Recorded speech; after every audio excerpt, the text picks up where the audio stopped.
Hello, ladies and gentlemen, and welcome back to another edition of the RWT podcast. My name is Mike Larkin, and joining me today, as always, are my boys, the RWT dead man himself, Mr. Paul Morales, DC Daniel Crimmins, and boys, do we have a lot to talk about.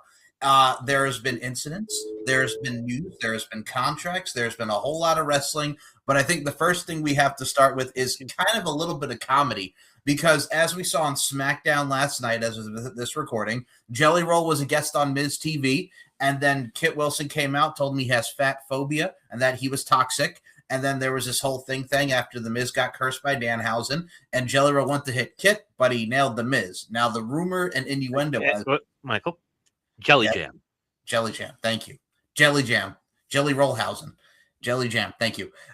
So the rumor is going around now is because ever since we saw Royce Keys at the Royal Rumble, really haven't done much. We did get him opening up on the Stephanie McMahon podcast that's on WWE Fanatics, but kind of random, kind of cool within a sense. The rumor going around that at WrestleMania, it's going to be a tag team match. Jelly Roll and Royce Keys, the former Powerhouse Hobbs, against The Miz and Kit Wilson. Yes, boy. Or yes, they, them, if you're Wade Barrett from what he said last night. So kind of random, but all right. Paul, I'll let you go first. Your thoughts on this tag team match possibly in the works? I'm so confuzzled. I understand you got like 5 weeks to get to WrestleMania. I think now like it's 4. But what are you going to build with this? What and that are you going to have Jelly Roll be there fucking every week? Well, he's there. You have to introduce Royce Keys to these people. You can't just randomly have him pop up. I mean, you haven't even had him introduced on the main roster. Except for the Royal Rumble, that was it. That you had him at the Royal Rumble, and then that was it. He hasn't even appeared or nothing. So where are we supposed to be excited about this? You're just going to mention it, and hey, look, Royal Rumble time. He's going to pop up and show up, and people are going to be like, yay. Ooh. Dan, I want to know what you think. So there was recently, and I'm going to segue into this. Recently, Gunther did an interview. I think it was with maybe it was with New York Post or some. It was some interview that he did, and he talked about people having a short attention span, as he called it, a TikTok brain. That is a great analogy. You know, by and large, the WWE audience, you know, I mean, we know who Hobbs is. We know who Royce Keys is. We know him. And we haven't seen him since Royal Rumble. It'd be one thing if he was on TV somewhat regularly. You know, every couple of weeks, you know, every 3, whatever. Something. We haven't seen him at all. He's been at TV. Mm-hmm. You signed him just to parade him out at Royal Rumble. Be like, hey, we got this new guy. We stole this guy from Tony Khan. Like, that was it. I mean, I'm excited for Kit Wilson to get a WrestleMania match. You know, the dude's unbelievably talented, but like, it's like you said, okay. It's random. It's like, all right, sure, whatever.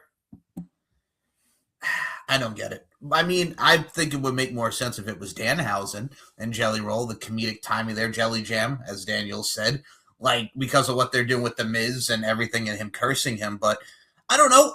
I like Jelly Roll. He works hard. I've always been a big fan of Jelly Roll. Shout out to Jelly Roll and what he did at SummerSlam and that tag match with Randy and Drew and Logan Paul. But at the same time, Michael, too. What? Get the name. Jelly Jam? Yes. Okay. What Jelly Jam did at SummerSlam in that tag team match, look, it is what it is. I'm sure it'll be fine. I, much like Dan and much like you, Paul, are a Kit Wilson fan. I think with everything that's going on with Elton Prince, he's making the most of his time. He's just happy to be on TV. The Miz has his Miz now. You know, everything that he's doing now is just an elevation of Miz, and Miz can get over with anybody because he's so good and he's so criminally underrated. So I'm sure the match will be fine. We saw what happened with him and Logan Paul against Ray and Dominic many years ago, about 4 years ago now. So we shall see. But something we did see, and something that was really uncomfortable to see, Dallas Edwards, OVW referee. There was a spot in the match where this gentleman went for a crossbody, and he did miss, and he hit the referee, and he landed very hard on the back of his head on that mat. He started seizing. There was compulsions and convulsions of just on the legs, the arms. One of the dudes kicked him out of the way, which asshole, and they kept wrestling, and then they just took care of him afterwards while he was on the outside of the ring. It was so disgusting, and as someone who's an epileptic and has had seizures, you don't do that. And number 3, I cannot believe that they did that. It reminded me of that match in 2019 with the Dark Order when the ref was out legit hurt. They just kicked him right out the side of the way so they can still do the match. Stuff like that is just, you have to know when to stop. I know Jim Cornette just went on a rant about it, which because Jim Cornette, when you think of OVW, you think of Cornette, Danny Davis, and all these guys who booked and owned OVW. But Boogeyman. The book, goddamn boogeyman, it's Santana Marella. That, but yeah, it pissed me off to no end. And we'll show you some photos here. Thankfully, he's okay. I know he's in the hospital bed, but it was nice to see him up and giving the old thumbs up ski that he was fine. We're not going to play the video because just no. But I will read Also's statement in a second. So, Paul, I'll start with you. Your thoughts on this OVW kerfuffle?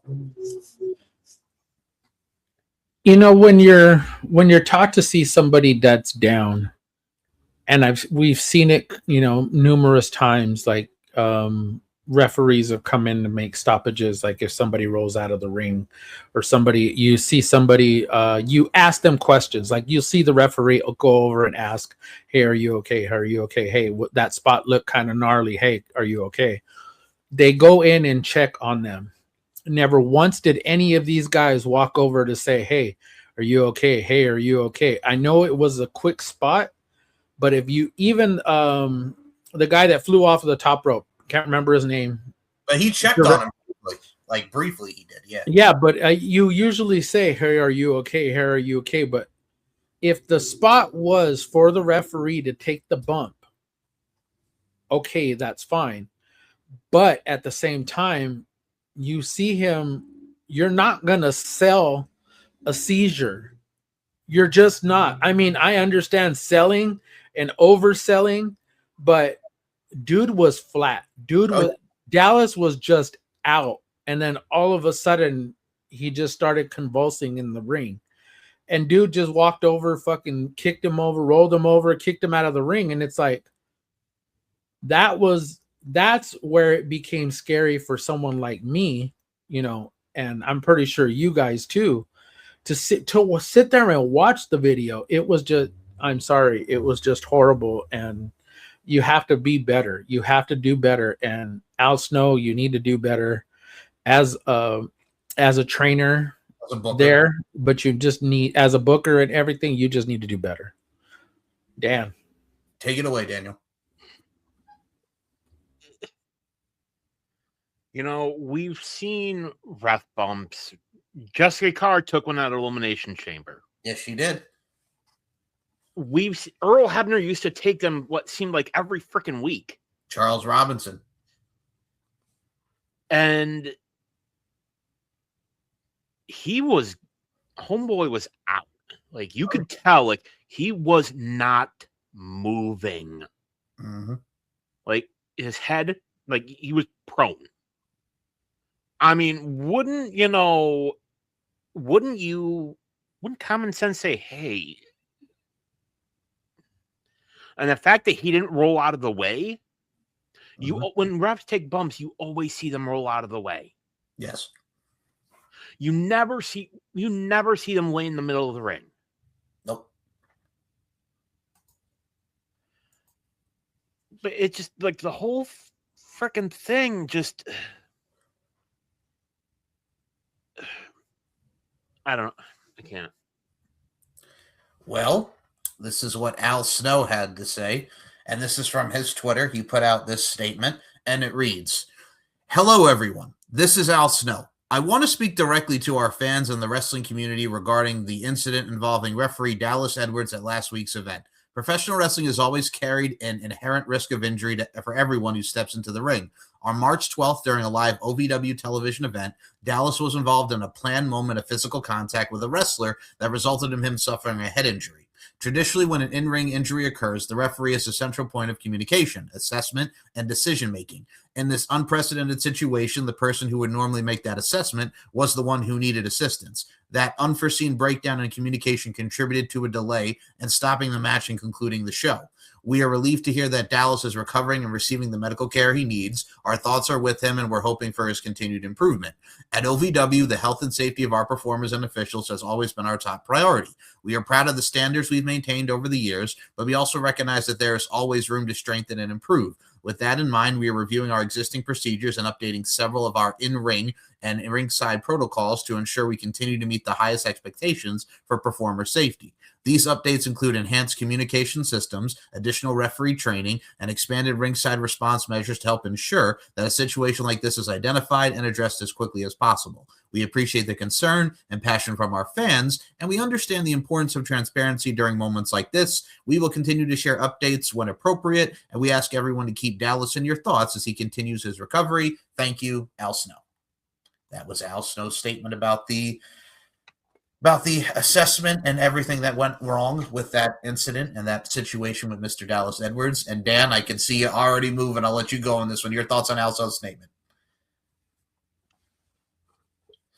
For someone that spent as much time in the WWE as he did, yes, knows how the corporate system works, this is a statement that should have come out earlier. Yes. I'm trying to call. When did the video get out? Like last night or the day before? So yesterday. Yeah. This statement should have come out yesterday. Mm-hmm. I get it. He probably had to run it by your legal team and be like, hey, are we good with this? That is something you need to get ahead of this. And this is just, it's not a bad statement, but goddamn Al. This is a guy, he was there for OVW in the mid-2000s during that developmental time period. And I can honestly say, and Cornette has said it, like, we may have had injuries there, but we've never had something like this. And he even said if I was there, I would have told them to stop, because that's what Cornette is, and that's what Cornette would do. Heyman would do this. Anybody would do this. I think this is the one time anybody with common sense would do it. Common sense would do this. But I think this is the now, one time. I go back to what I told you before we even jumped on. I think the way that they bought the body of the statement, it was fine, but I think that there were certain paragraphs should have been in certain spots. I think the second to last one should have been the second one. That second one probably should have been the last part, but that's just me. I think the way you want to present it to people, like, hey, we're sympathetic. Hey, we are actually sorry. And I agree with Dan. They should have did this, like, if not immediately after, the following morning. They should have gotten ahead of it instead of doing it, 2 days later? 2 days later. That made it even worse, is that you wait, and then Dallas had posted that he was in the hospital, which I believe was yesterday. Then they posted this morning. Yep. It's heartbreaking that it had to come to this and that they couldn't get ahead of it. Yeah, we've seen with OVW, you've hardly ever seen anything like this. Now that since Al Snow is around doing this is the one time that it's happened. But it's unfortunate, and I really wish Dallas nothing but the best and love and just prayers to him, because that's no joke. And honestly, Al Snow should have, like you mentioned, should have gotten ahead of it.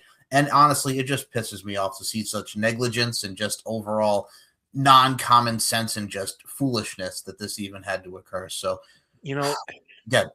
In the age of the internet, timing is everything. Yes, it is. There are people that had cameras. And people are going to post about this. They're going to put it on TikTok and Instagram and Facebook Reels. Knowing that, you should have been ready. I agree wholeheartedly. Honestly, I hope OVW gets its act together after all of that. Man, I look at it like this. We go from talking about the internet, like Daniel mentioned. This is actually a perfect segue. So this got a lot of people talking, including the assholes that, are right-wing MAGA motherfuckers, which we'll get to in a second. But Thea Hale would go on. She does these series a lot on her Instagram and Twitter as well, as far as the social media. It's called Theoretically Speaking. So she wrote, "Spread positivity. Too much hate is in this world. Don't add any more to it." She talks about the struggle that she's been dealing with, and this was a very much informative 2.5-minute clip that broke my heart, but also just shows what a lot of these wrestlers go through and people go through. And I wanted to share it with everybody here. So here's what Thea Hale had to say on Theoretically Speaking. I've been wanting to touch on this subject for a long time now, and I just haven't felt like I should, and now my opinion's changed. I'm a 22-year-old girl. Think about that for a second. I wouldn't have even graduated college if I went. I moved away in the middle of high school to pursue my dream because I valued that over comfortability. And most people could never have fathomed to do that. And every day to look at my Twitter timeline or look at social media and see negative comments about me as a human being is disgusting. I have worked my ass off for 5 years for the biggest moment of my career. And you all take it as a joke. You act like I'm the worst human being in the world for my 1 ounce of success that I finally had. It sucks. I don't think you understand every day that I wake up happy, sad, miserable. I don't care. I put professional wrestling above everything. And for 5 years, I have valued this industry to such an extent, and I valued others' opinions. And it is exhausting. I love this more than anything, but what I don't love is to constantly be torn down by other people, by other human beings. At the end of the day, I am a person. I am a 22-year-old girl who is getting to live my dreams. And for some reason, that's wrong. And for some reason, you guys decide that you want to go hate on somebody else because you're not happy with yourself. You feel the need to tear somebody else down to build yourself up. Are you serious? I don't understand it. I don't understand the level of hate in professional wrestling today. And for just 1 second, I would love for you guys to internally think, would you like for somebody to say this about me? Think about that. So please, take an extra 10 seconds before you put something up on social media. Please. And remember that the person on the other end of it is also a human being. So, I don't know what to tell you. Happy Sunday. Go to church. Whew. And the lie detector has revealed she's telling the truth. Man, it's all right. I'll start with the people like us who can sympathize with what she goes through and sympathize with wrestlers and decent human beings and mental health. It's very real. It's very effective to each and every one of us, and the toll it takes on their bodies and their minds, and just people are absolute assholes. And the fact that we can't spread positivity and we constantly are bickering instead of this, we constantly do this, is such a crime. It is just such an absolute horrendous take on where this world is going, especially right now in the year 2026.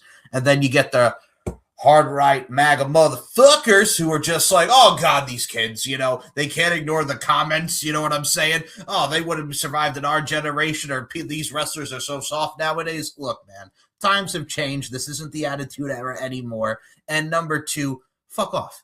Daniel, I'll let you start on this one. Oh, I got one. All right, hit me. People saying that are the same people that had to have the safe space and had to have another Super Bowl halftime show because they didn't like that the person that the NFL chose spoke Spanish. They had a problem with that. Yes, they did.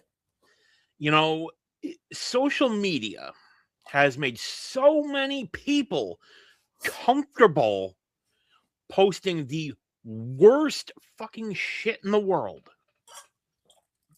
wishing death upon other people, wishing that wrestlers would get hurt, Mm-hmm. Stalking Like, wrestlers. I can only think back in the day, Mike, I think you might be too young. Paul, I know you'll remember when D'Lo and Droz had that incident. I was alive. That was 99. I remember. Can you imagine if Michael was like 2. if that was a thing back then? I know. If social media was around then for that, oh yeah. Like it's accidental. Like I know people bullied her about the whole thing with Blake Monroe, Mariah May, whatever you want to call her. Like it was an accident. Mm-hmm. Like Thea Hale, she has come so far in the time from when she started in NXT to now. And she signed right out of high school. Like, and she's 22. Mm-hmm. I would say this to people. How would you like that if somebody said that about your mother, your sister, your daughter? Would you be cool with that? Nah. Would you like it if somebody said that about you, someone you love? Mm-hmm. At the end of the day, it's like she said. People are jealous because she's out living a dream they can only dream about. That they can only say, "Oh God, I wish I could do that." But she's doing it. These motherfuckers sit behind one of these and one of these and one of these, and they sit there and they talk all kinds of shit to people all the time that they wouldn't fucking say to their faces. They're such fucking pussies that they want to sit behind this and sit behind one of these and sit there and talk all kinds of shit, acting like they're fucking bigger or their lives are so much fucking better than the person that's out there living their fucking dream. Mm-hmm. Mm-hmm. So it's easier for them to be more envious by putting somebody else down because it's not their life. I get it. We come on here and we critique certain things. Yes, we do. But we don't put fucking people down. No, we don't come on here to fucking put people down. No, we come out Thea here. Hale is such a fucking good person. Go watch her social media. She is such a fun, bright, loving, caring person to everybody that she comes in contact with. That whole she wants to dance with somebody. She just wants, and everybody that is just a character to her, and they think it's funny and whatnot. It's wonderful and it's refreshing to see come across my timeline, and I fucking love it. Whether it's on Twitter or whether it's on fucking my IG, I don't care. I just fucking love watching her.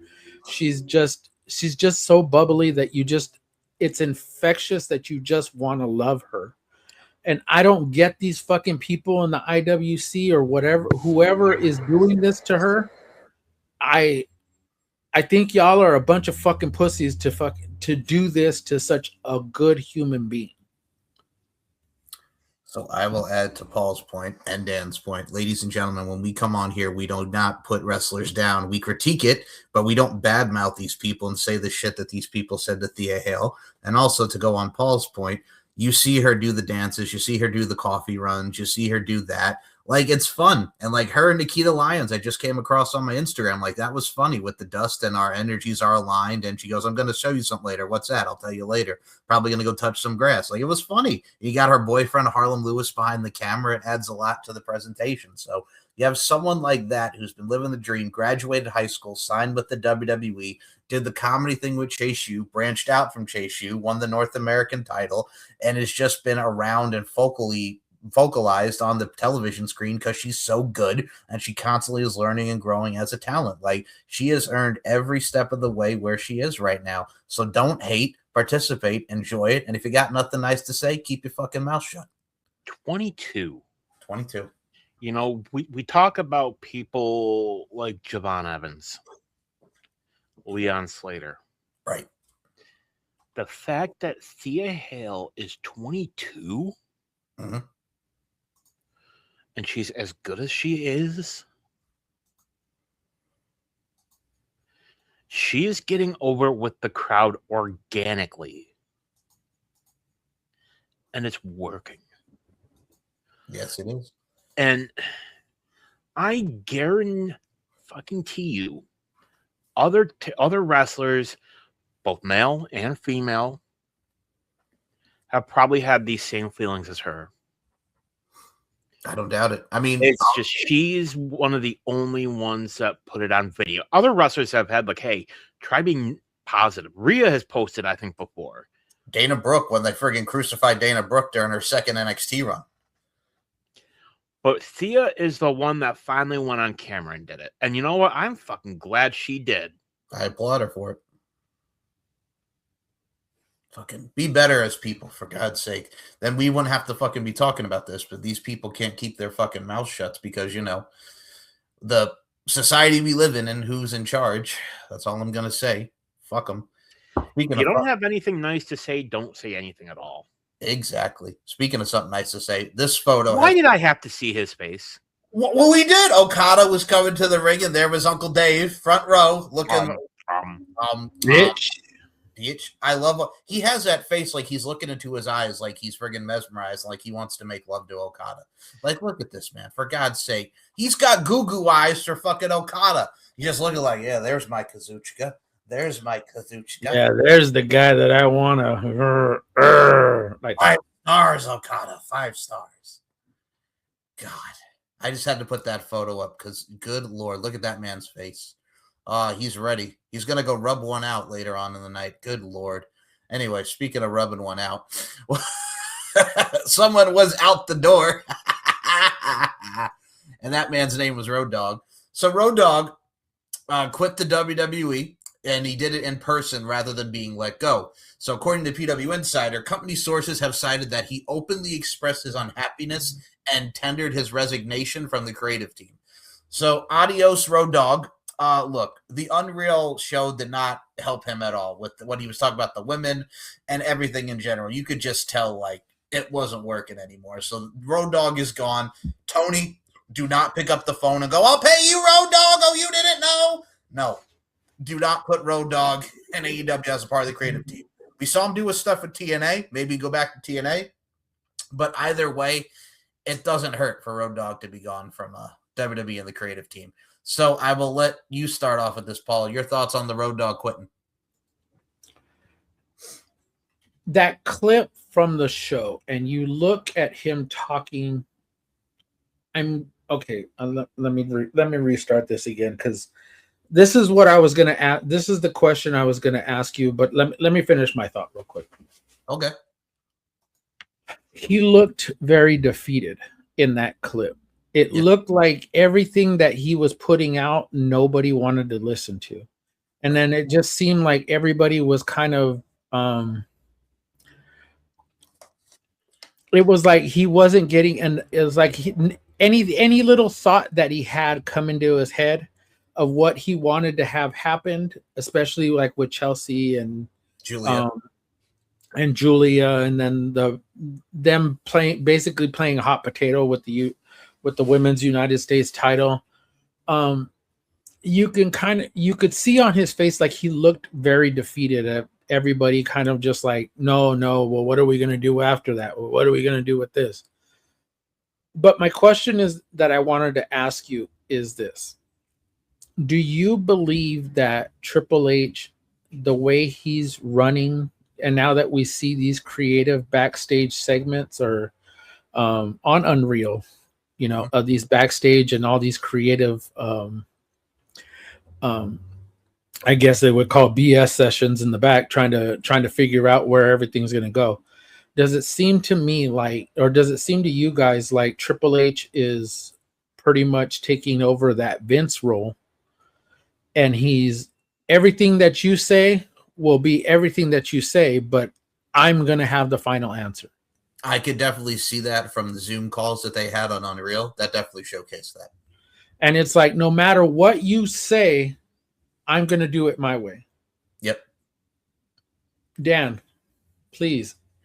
You know, I'll be curious to see what he says because you know he's going to talk. Oh, I'm sure he'll talk to Van Vliet about it. He'll have some stuff to say. I guarantee it.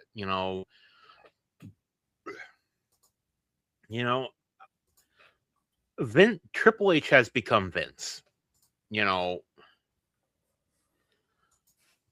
I will say this. We talk about AJ basically saying how WrestleMania doesn't feel special anymore. I remember in a time when we were a month out from Mania, we knew what the card was. Yep, I remember that too. I mean, now we know the main matches. Yep. Brock Lesnar's open challenge, which is going to either be Gunther or Obafemi. It's going to be one of the two. Mm-hmm.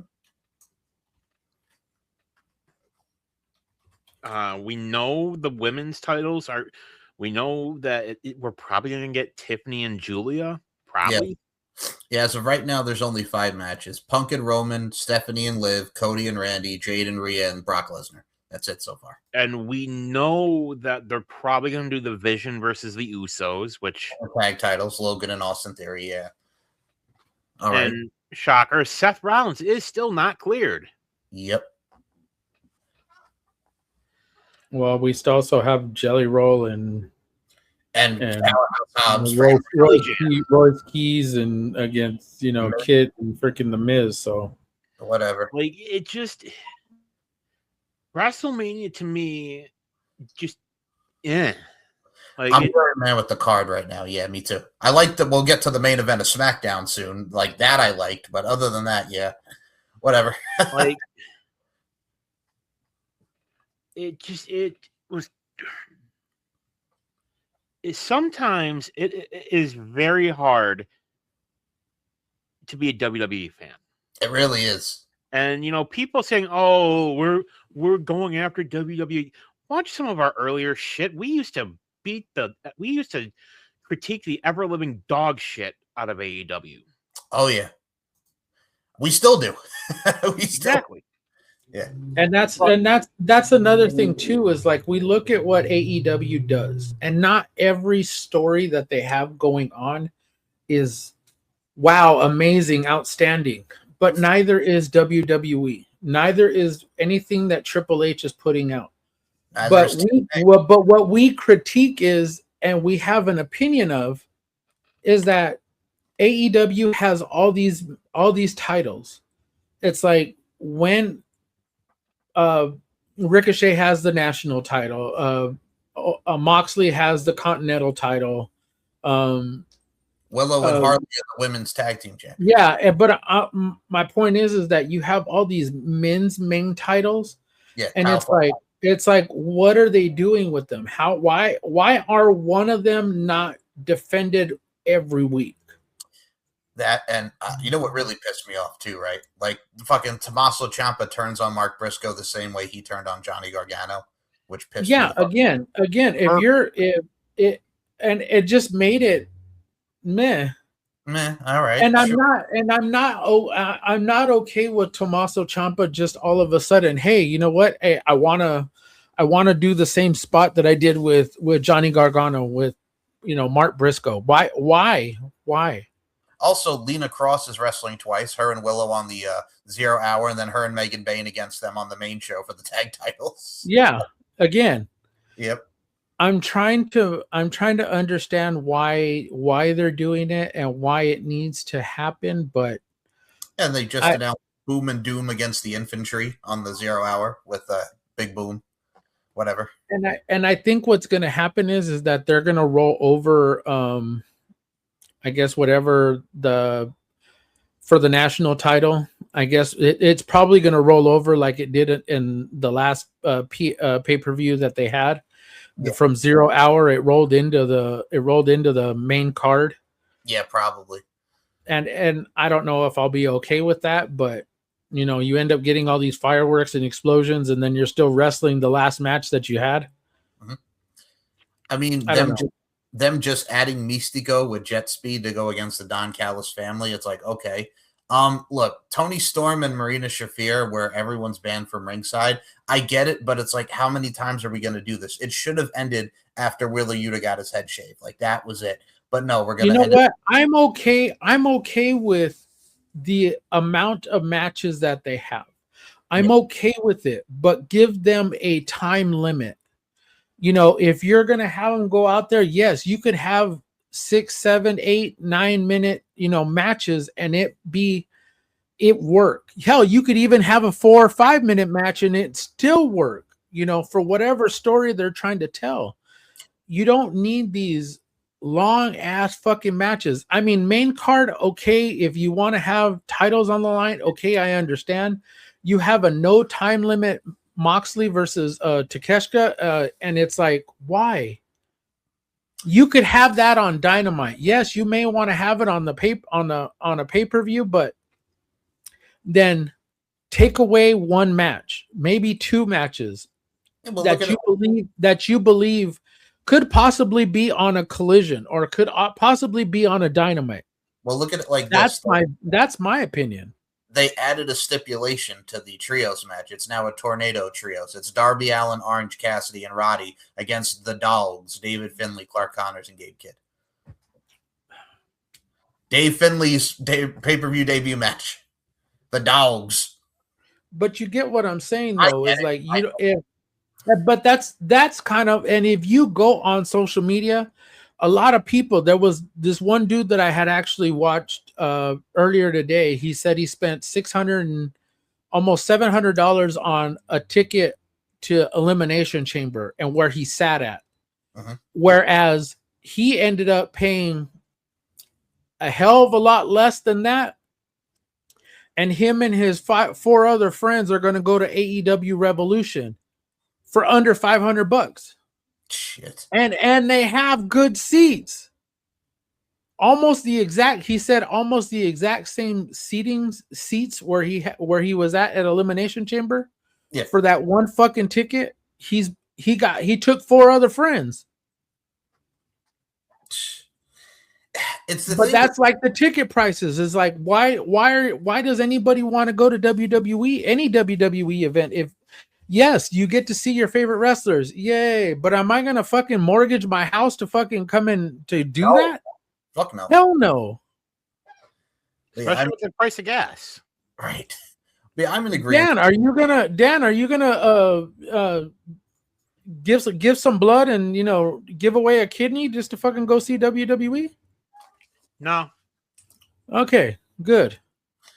But yeah, to go on your guys' point, you could definitely, like the matches we mentioned, you could scrap like 3 matches off that fucking card tomorrow and it'd still be fine. Like, it is what it is on that front. But I agree with the ticket prices, with how WWE is so jacked up and AEW is so not. Like, I don't know. But yeah, I think everybody just wants to see the presentation of it. But we ain't got that money to spend on all these fucking tickets. I will say this. Yes. To his credit, Vince knew how to price it, shows and shit. Like, that was one thing that Vince did very well. The house shows. The house shows were always for people that a father could take his son. Mm-hmm. You and your friends want to go to the Raw house show? Cool, do it. Now we get them maybe once, twice a year. About that, yeah.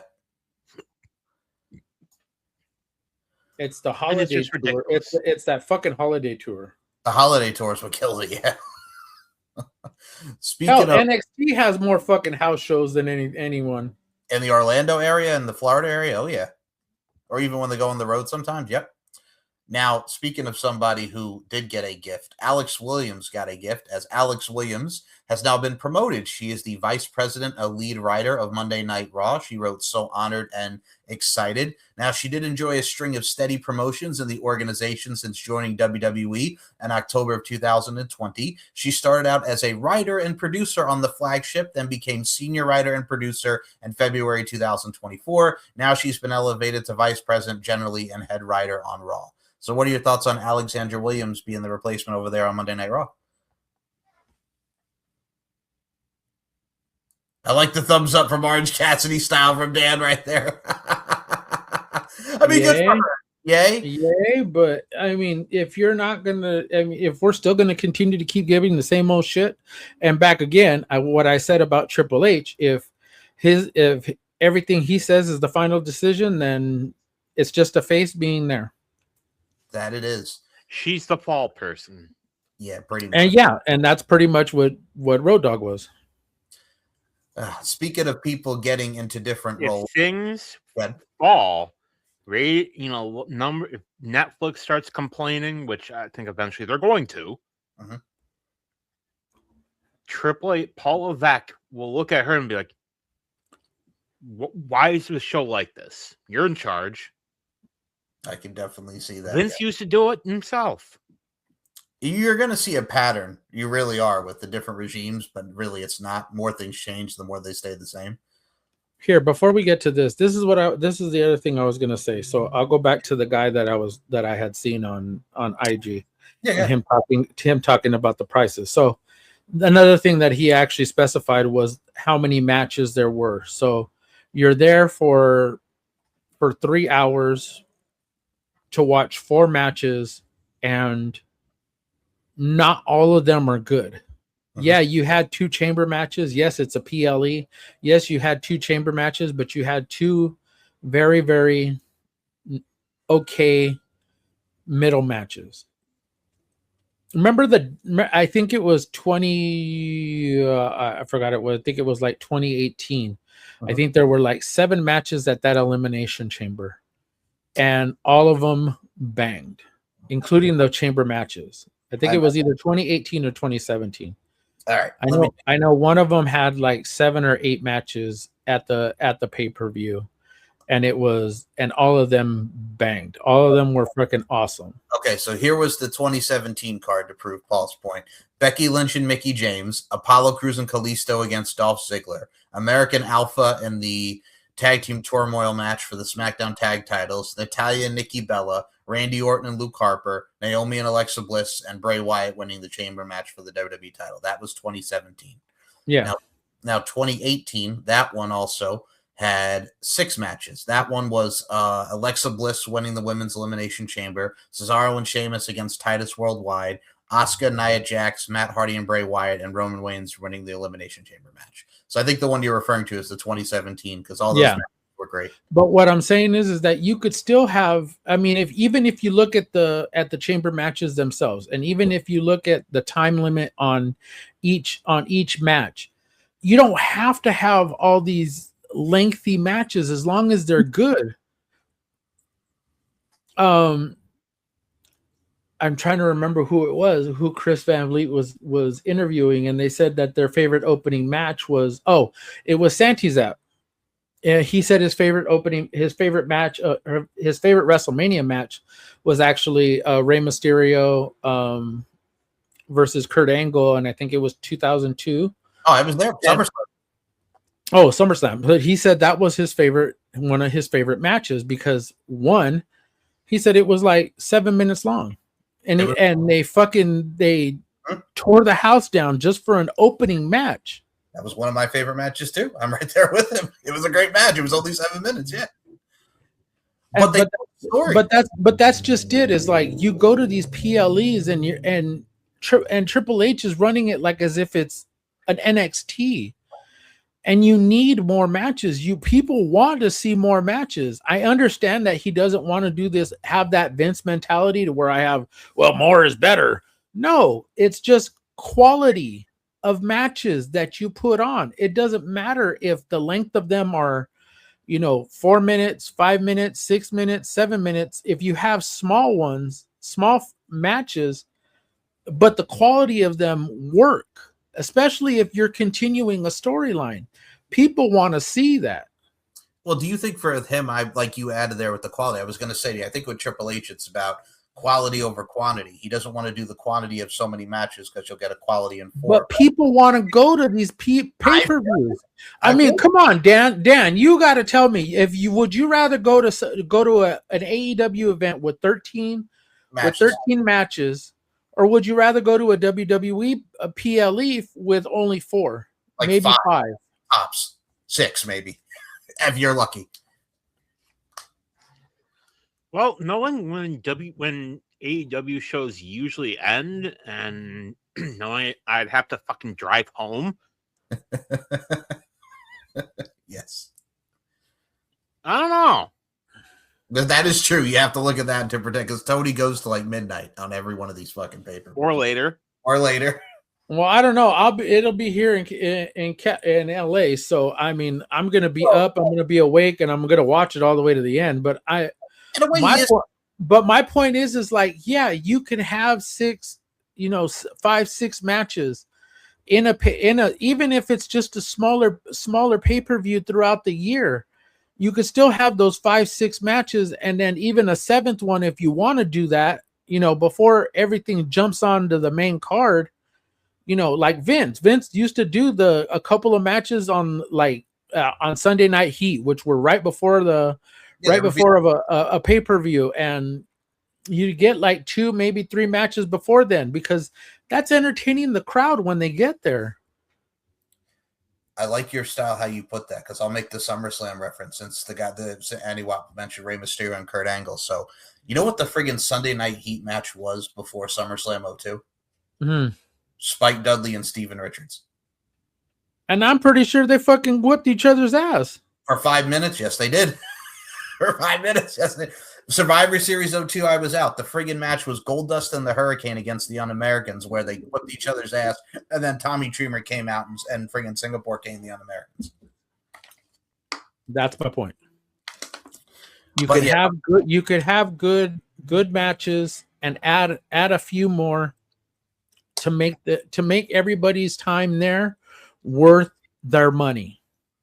And according to what a lot of people have said on these internets, including Fightful, so I'll give them the credit where credit is due. ESPN isn't happy with them. Oh yeah. Shout out to the boys at Wrestle Talk too, because they actually said the same thing, that ESPN is not happy with WWE and the PLEs that they're putting out. Yeah, the letter grades have been ridiculous for them and all that shit, man. Like you could tell, like it's been a rocky start for them on ESPN. It really. Dan knows. Dan's already, sent it to us several times and said the exact same thing. Like they're not happy. Well, it's a pain to get in the app with ESPN, so we just go through Disney Plus on my end, and it's on Disney Plus. That's how I watch it. And I know it was a pain for you. We had things with Peacock were fine. Oh yeah. The WWE Network was even better. Yep. I agree. You went with ESPN. Yep. You could have gone with Disney Plus. Mm-hmm. I know. They suck. An app that is glitchy at best. Yes. A lot of people have been having problems with the ESPN app, including Dan, including Paul, and a lot of people. Now, I will say, what are they going to do come WrestleMania? I don't know.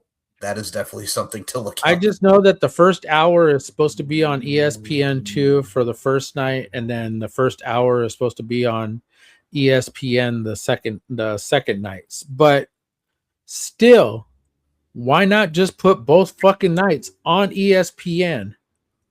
Or ESPN2? Hell, I don't care. One of them. You don't have Sunday Night Baseball, so I don't understand why you couldn't do both nights, Saturday and Sunday, and move whatever programs that you would have in that spot, move them over to ESPN2.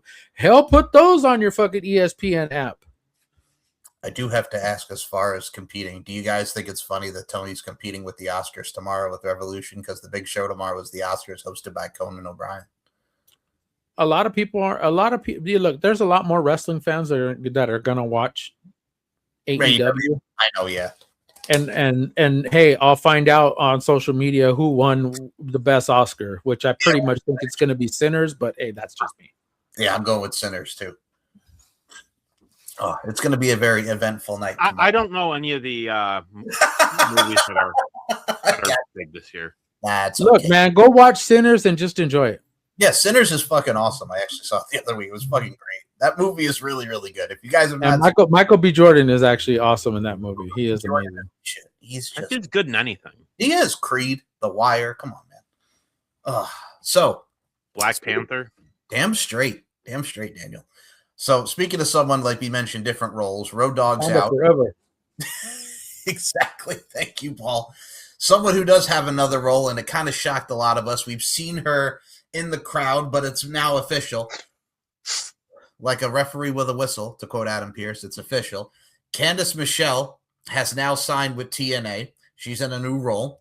On Friday, the promotion announced that the former WWE Women's Championship holder has officially signed with the company after quietly working with them behind the scenes for several months. Michelle's connection with TNA had already been teased earlier this year. She was spotted in the crowd during the live debut of TNA Impact on AMC and also helped promote the company's live events in New Mexico. Until now, however, TNA had not formally confirmed her involvement. The announcement came through TNA's social media, where a video showed Michelle signing her contract. The deal marks her first official wrestling contract since departing WWE in 2009. While fans shouldn't expect to see Michelle back in the ring, she will be contributing behind the scenes. According to The Takedown on Sports Illustrated, she will work as a backstage agent and producer, primarily with the Knockouts division. In that role, Michelle will help guide talent, assist with match planning, and support the creative decision of the women's roster. Michelle expressed excitement about returning to the wrestling business, revealing that the opportunity began with a phone call from Tommy Dreamer on December 26th, and she said, "It feels so good to be home with wrestling, and I'm just loyal. I've been loyal with Tommy for 20 years, loyal to the business, and I didn't know that this could come back. So to give me a platform so I can help build this with you guys and be a small piece of that and see where I can fit in there on any angle, it's really just a dream come true." So that was Candice Michelle on her new role in TNA and just the excitement factor. Since she last was in WWE, former WWE Women's Champion beating Melina in 2007, she had a feud with Tori Wilson in 2006, a feud with Beth Phoenix. She was all up in the mix, and unfortunately, she left WWE in 2009 and has really kind of been quietly absent. We saw her at some WWE shows on Netflix, and now she's in TNA. So, Daniel, I'll actually start with you on this one. She's kind of in the Gail Kim Madison Rain role, Christy Hemme when she was on creative team. Your thoughts on Candice Michelle signing with TNA in this role? Candice Michelle. Former Diva Search contestant Candice Michelle. I mean, were you a fan of Candice Michelle during her WWE run? It wasn't my favorite. Didn't hate her. Like, it just, I mean, good for her for finding a spot there and really getting in there. I hope she does well. Paul, your thoughts? You can help them. Yeah. Good. Well, she does have knowledge. She's been in wrestling since what, 2004, when she was in the first Diva Search, the one with Christy Hemme and all that. I believe she was in the first one. Yeah. Paul, your thoughts on Candice Michelle? Let me show you what love is. Let me show you how to move your body. My goodness. You know what, Michael? Get off the damn screen. Man, Dan, it's just mine and your show today because you know what? Michael's gone. You know, we ain't got to have him back. Hey, Michael, how you doing? You should have heard all the crap that Dan was talking about you, man. You were gone for like a minute. No, man, you know what? This is interesting. I don't want to say it's huge news. Woo! But I mean, it would be different if it was it would be different if it was like Mickie James. Yes. Because then I think people would be like, "Oh, yay! We've seen ODB, you know, a couple of weeks ago, make an appearance. We've seen Mickie James." I don't know if that was one of those things that Candice Michelle was kind of throwing out there. Hey, cool, fine, dandy, but I would much rather see. I understand they have all this court stuff, legal stuff going on with Gail Kim, but that's somebody that should have stayed in TNA. Of anybody that should have stayed in TNA or that they should have retained in TNA, it should have been Gail Kim, especially for as much as a majority of her career she spent there, whether in the ring or even backstage. I mean, she was one of the people under Scott D'Amore, so I don't know what this is. I don't know what this is going to be, but hey, if she's like a liaison pretty much like Santino, then cool. Yeah. 2 thumbs up. I mean, I applaud anyone that wants to help the young girls. I mean, for her, coming from the days, like we mentioned, the Diva Search and the Divas, she's been around. I think she could give some advice. But yeah, we shall see how Candice Michelle does. But speaking of who I would love to see back in TNA, even if it was just like a brief thing. Who's that? Awesome Kong. Oh, I agree. I mean, I agree. Yep. Get her in that whole thing. Even if it was just like a brief run, and she's another one. She would be good in the producer role.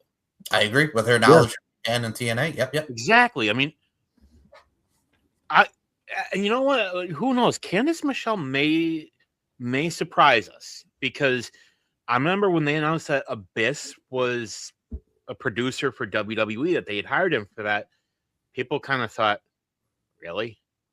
Really? Him? Mm-hmm. And now the matches he does are some of the best they do.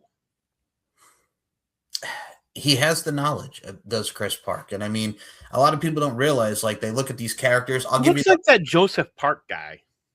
Abyss. You never seen my brother? Abyss. Abyss. This stuff. It's like when they make fun of Kenny Dykstra because Kenny Dykstra was in the Spirit Squad. But Kenny does provide a lot. Kenny! Speaking of people and their roles as TNA superstars are over, as Steph DeLander and Mance Warner have quit TNA, and we did see them recently. They are now back in ECW. So here's what happened. TNA, 2 wrestlers quit. So according to Fightful, Mance Warner and Steph DeLander have quit TNA Wrestling, noting that their decision to quit the promotion stems from TNA's refusal to clear DeLander to return to the ring following neck surgery she underwent in 2024. The surgery was a fusion of the C5, C6 vertebrae for a long-term injury she suffered during her time in the WWE. Steph DeLander has gone to WWE searching for clearance to return to the ring. Despite that, she was told that she would never be able to wrestle again in TNA. The company's stance on this matter forced the couple's hand and reportedly led them to quit the promotion. TNA did not officially respond to SAT when reached out for comment on the matter. However, one source told them they believe Warner and DeLander can finish up with the company after their current loop of TNA tapings. During her time away, DeLander worked alongside Matt Cardona across the independent scene before turning on him and aligning with her now husband, Mance Warner. The happy couple got married late last year. Your thoughts on them quitting and now going to GCW? I enjoyed their role in TNA. I was very, very inclined with what they did with Sami Callihan. I thought they were entertaining. They did a lot of cool stuff. We recently saw them against Action Mike Jackson. Paul, take it away. Your thoughts on Steph DeLander, Mance Warner quitting, and now they're back in GCW. That came as a shock. I mean, that just like for them just to leave TNA, but it's very much, I would say, disrespectful to Steph DeLander because she's busted her ass to get back into the ring and worked hard after her neck injury, after both surgeries, which she paid for out of her own pocket. And it's crazy that they won't clear her. And those are then, and a lot of the doctors that she went to go see were WWE doctors. And they said, yeah, she can go back, but unfortunately, TNA would not clear her. So make sense. I mean, it doesn't to me. Well, Carlos Silva was like, I don't even know what the injury was, and I'm like, how do you not know what the injury was? It's your fucking company. It's your company, Carlos. Dude. You know, I never thought I'd say it, but I kind of miss the days of Dixicata. Dixicata, honey? I miss the days of Scott D'Amore. That too. I miss the days of William Patrick Corgan. Hey, ooh. Tonight. But you know what? Good on Mance for going back to GCW. Like, dude was always entertaining. Agreed. And Steph DeLander has come a long way since her NXT run. So whatever they do going forward, we do wish them nothing but the best. And speaking of the best, I will say this. One of the best characters that I always enjoyed when it came to AAA was Nino Hemberosa. He made me laugh, but Nino has now been released from AAA after a clip of him hitting a fan on an independent show went viral. So this is what happened with Nino Hemberosa. And here is the fan footage.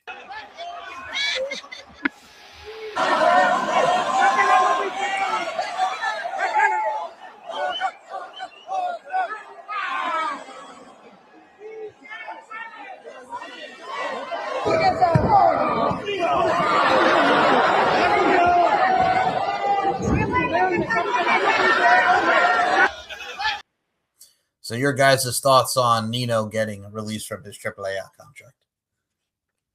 Dan, go first. You can't be doing this shit. Like, that was ridiculous, to be honest. I get like stuff like this happens, in, you know, in other promotions, but like you gotta understand, you are in the WWE purview now. Yep. They own 51% of AAA. Yes, they do. You can't. Like, part of the reason why I don't think they're dealing with Del Rio anymore. Yeah. Despite what he says. Mm-hmm. Among other reasons, but, I digress. But, like, what the fuck, dude? You know what's interesting is that in Mexico, like, there are very few guardrails, except for like major events. Like, you go to like house shows, a lot of them. If you look at a lot of the smaller arenas, there's like chairs. Mm-hmm. That's your front row, and then there's like posts that have ropes around them. A lot of the promotions, or a lot of the arenas are like that. There's no like guardrails. There's no blockage for wrestlers to not go up against. Hell, look at a lot of indie shows. Just think of it like an indie show. Chairs all. That's exactly how it is in Mexico. For a lot of the smaller arenas that only hold like maybe a little, maybe under 2,000 people, those arenas are just tiny little venues.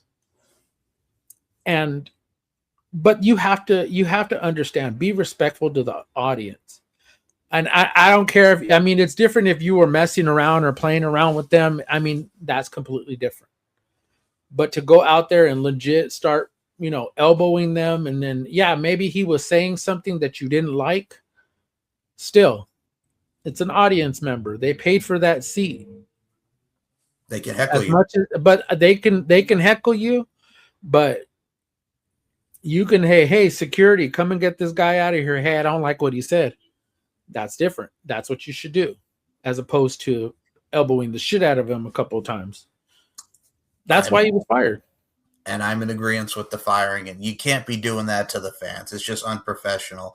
And obviously, for the right reasons, he is gone. Even though you can't be like Cody Rhodes and spitting water back in Alex Leja's face. Yeah, no. Shout out to Queen of the Ring. Shout out to Queen of the Ring, because that was funny. Really? And she goes viral all the time for being in the front row. Look at her and Powerhouse Hobbs. She over there on the side, just like looking like she drooling. Ugh. Now, Daniel Crimmins, why do you got to do this, man? So Daniel just posted in our Facebook chat, and I'm going to put it on the screen because he is a sick man. Don't. So it is a meme of Dave Meltzer. If Tokyo Dome was an ice cream sandwich, I'd eat it. Well, it is, and I did. Tokyo Dome, now that's a 6-star ice cream sandwich. Sweet. Oh, man. Damn it, Dan, you and these damn freaking... I'm not going to lie, though. That ice cream sandwich does look kind of good. It really does. I would eat that. Absolutely. Paul, would you eat that ice cream sandwich? I eat that ice cream sandwich. You know what I'm saying? Speaking of someone who ate and not a good But only 6 stars, Dave? Only 6 stars? Really? Not 7? Not 7? So, speaking of someone... You know what? I'll bet you if it had Will Ospreay's face on it, it would have been 7. Or if it had Okada's face on the other side, 8 stars. One side. Kenny Omega would be 10 stars. 10 stars. Jesus. So we go from 10 stars to someone who has a person as 0 stars. We're going to talk about Logan Paul before we get into some Raw and SmackDown news. Logan Paul, we will talk about this first. WWE telling him not to fight. So I found the video on Twitter. And then we'll go into the other reason why. So Logan Paul was told, officially, WWE reached out to Logan Paul saying he can't fight NFL players because he might get injured and they cannot risk it. It's WrestleMania time. We don't need you in a boxing ring. So here is Triple H calling Logan Paul. What's up, Chris? There's a big time call. Stop. Why? Can I ask why? Well, one, we don't want you to get injured. Bro, I'm not going to get injured. These guys can't box. I know, but it's just unnecessary risk. Like, you don't know if you slip, you fall. You don't want to risk anything. No, Chris. I get it. I know you're not. You appreciate all the hype, right? Box, you're full-time WWE. Chris, it's not, bro. It's not, dude. These guys cannot box. They're football players. There's no risk. I'm glad you feel that way. That's why you are who you are. But we are trying to eliminate that risk and look out for you. When we do WrestleMania, we do not need you in a boxing ring.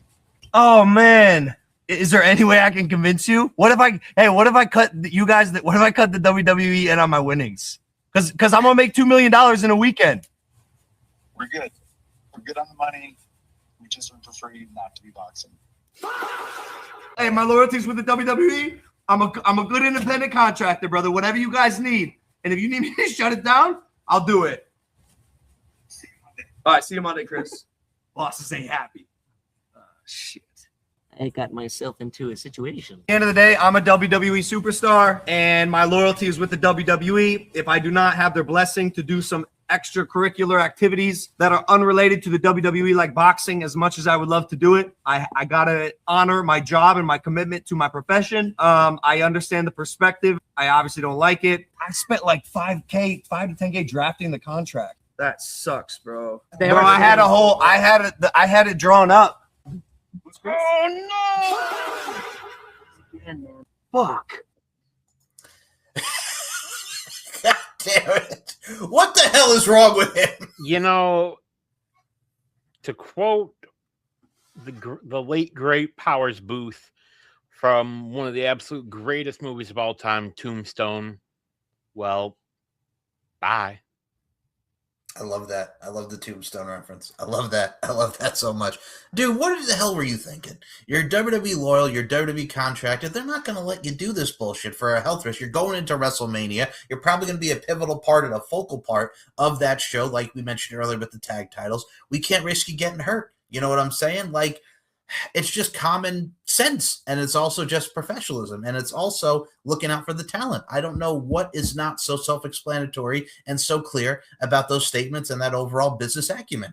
Paul, do you think? You don't take outside projects that would be detriment to their bottom line, because that's exactly what it is. You hamper the injury list of. They would probably be okay with it if Braun Breaker wasn't injured. They would probably be okay with it if what the hell's his name? Which one? Oh my god, Bronson Reed. Oh my god, I was blanking on his damn name. If he wasn't injured, I don't think they would be like, okay, you know what, Logan Paul wants to go do this. Hey, we got other guys in the vision that we can deal with. But right now, where you're at, you're down to 2 guys that are left in that group. And it sucks because this was supposed to be Braun Breaker's. I mean, he was supposed to be in this main event. Yes, he was. And now you have to shuffle it back to be with somebody else, and it sucks, but hey, it's part of the business. You signed a contract with this company, so guess what? You have to honor it. It's different if you're going to go do a movie. Yes, it's different because you're not doing your own stunts. If there are stunts available, they give you a stunt double, so you're not the one that's out there doing it. Unlike The Miz, who likes to think that he does all his stunts. Mm-hmm. But that's different. That's completely different. It gives him time off. But he had Damien Mizdow for that. But yeah, he has Damien Mizdow. But it's not the same thing. You know it, and I know it. And you know what? Le'Veon Bell probably would have whooped his ass. Absolutely. But that's just my opinion because, hey. Go ahead, Dan. I'm sorry. You know,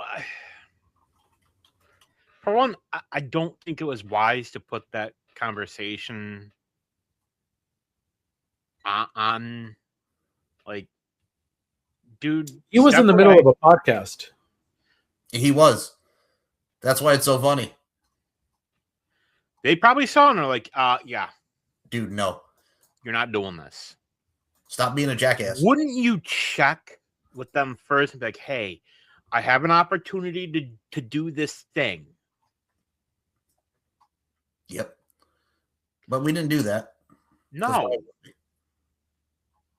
You know, I remember a time when people thought Jake was the smart one. No. Now it looks like Jake is the smart one. Mm-hmm.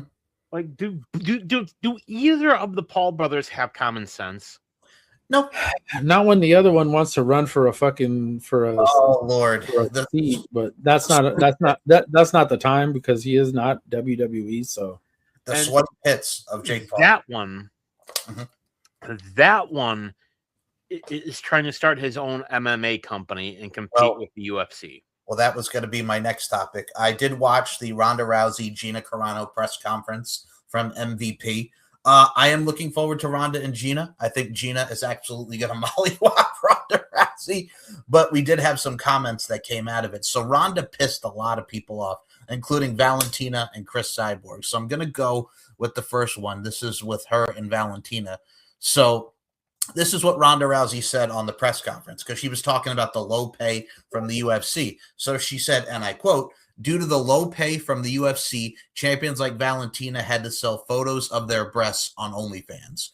And then Valentina would come back and say, let me pull up Valentina right here. Valentina the Bullet Shevchenko wrote, "It's 2026. Fighters using OnlyFans is just a new way to connect with fans. Looks like Ronda slept too long after her last fight in 2016.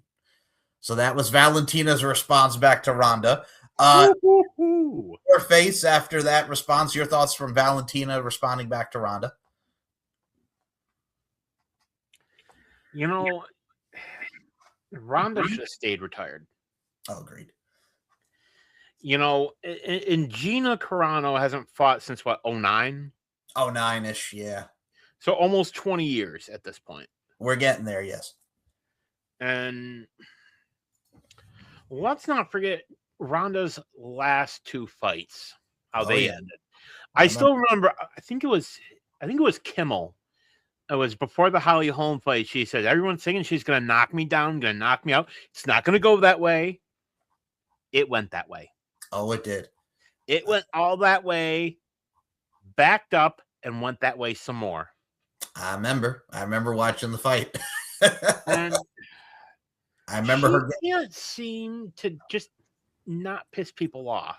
And it wasn't even that. Like 2016, the one that Valentina's referring to is the first round knockout, not only to Holly Holm, the first round knockout to Amanda Nunes in 48 seconds.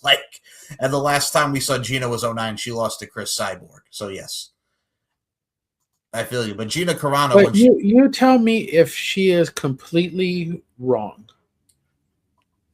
with what she said, because there are fighters, female fighters, who aren't making enough money in UFC because and I get it. There are people who are champions who aren't making enough money. Why? Because they aren't big time names. Okay. I did this to you guys last episode. I said, can you name me some big time names in the UFC right now? Honestly, I can't, except for the ones they put on Netflix that I've never heard of. So let me put it to you this way. They're going through it, or John Jones is going through it right now. Oh, yeah, absolutely. Mm-hmm. He and Dana are going at it. Francis, and I'm gonna butcher his name. I think it's Francis Ngannou. Yeah, I think it's Ngannou. Yep, the former UFC heavyweight champion. Mm-hmm. He even said they did the same shit to me. How is it that you have all these upper level wrestling? We'll say wrestling. Not everybody is making Roman Reigns money. Not everybody is making Cody Rhodes money. Not everybody is making CM Punk money.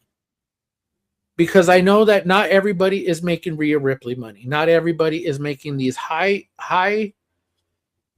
upper level superstars in the company. Not everybody is making that level of money. Right.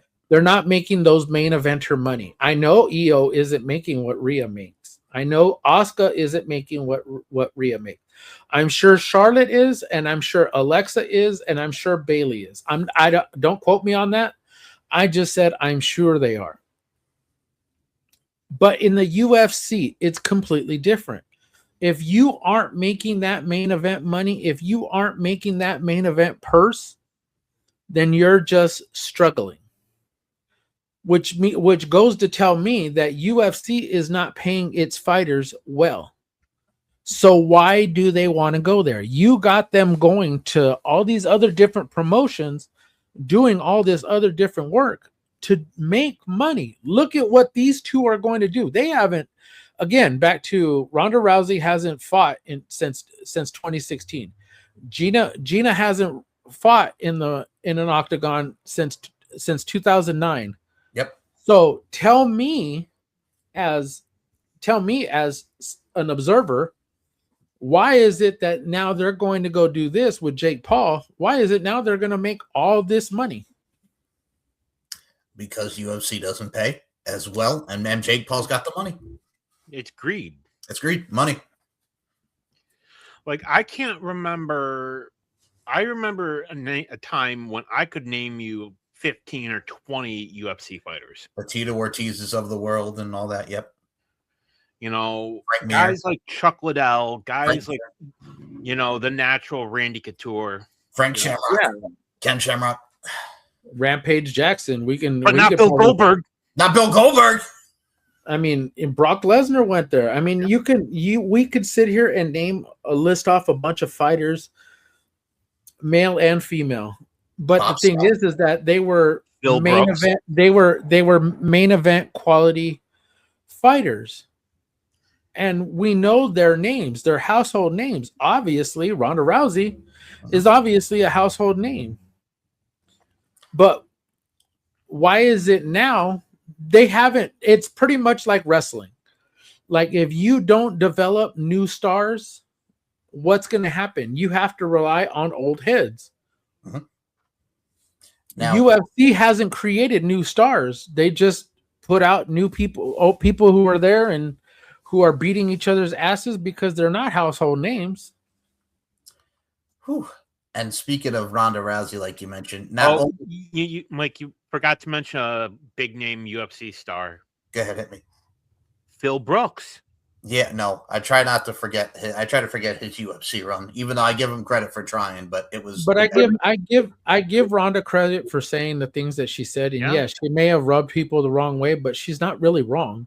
No, I'm pretty sure that a lot of those women that are on that roster are actually showing ass and titties. But I'm not saying that it's not, hey, pay me for this upper level on OnlyFans.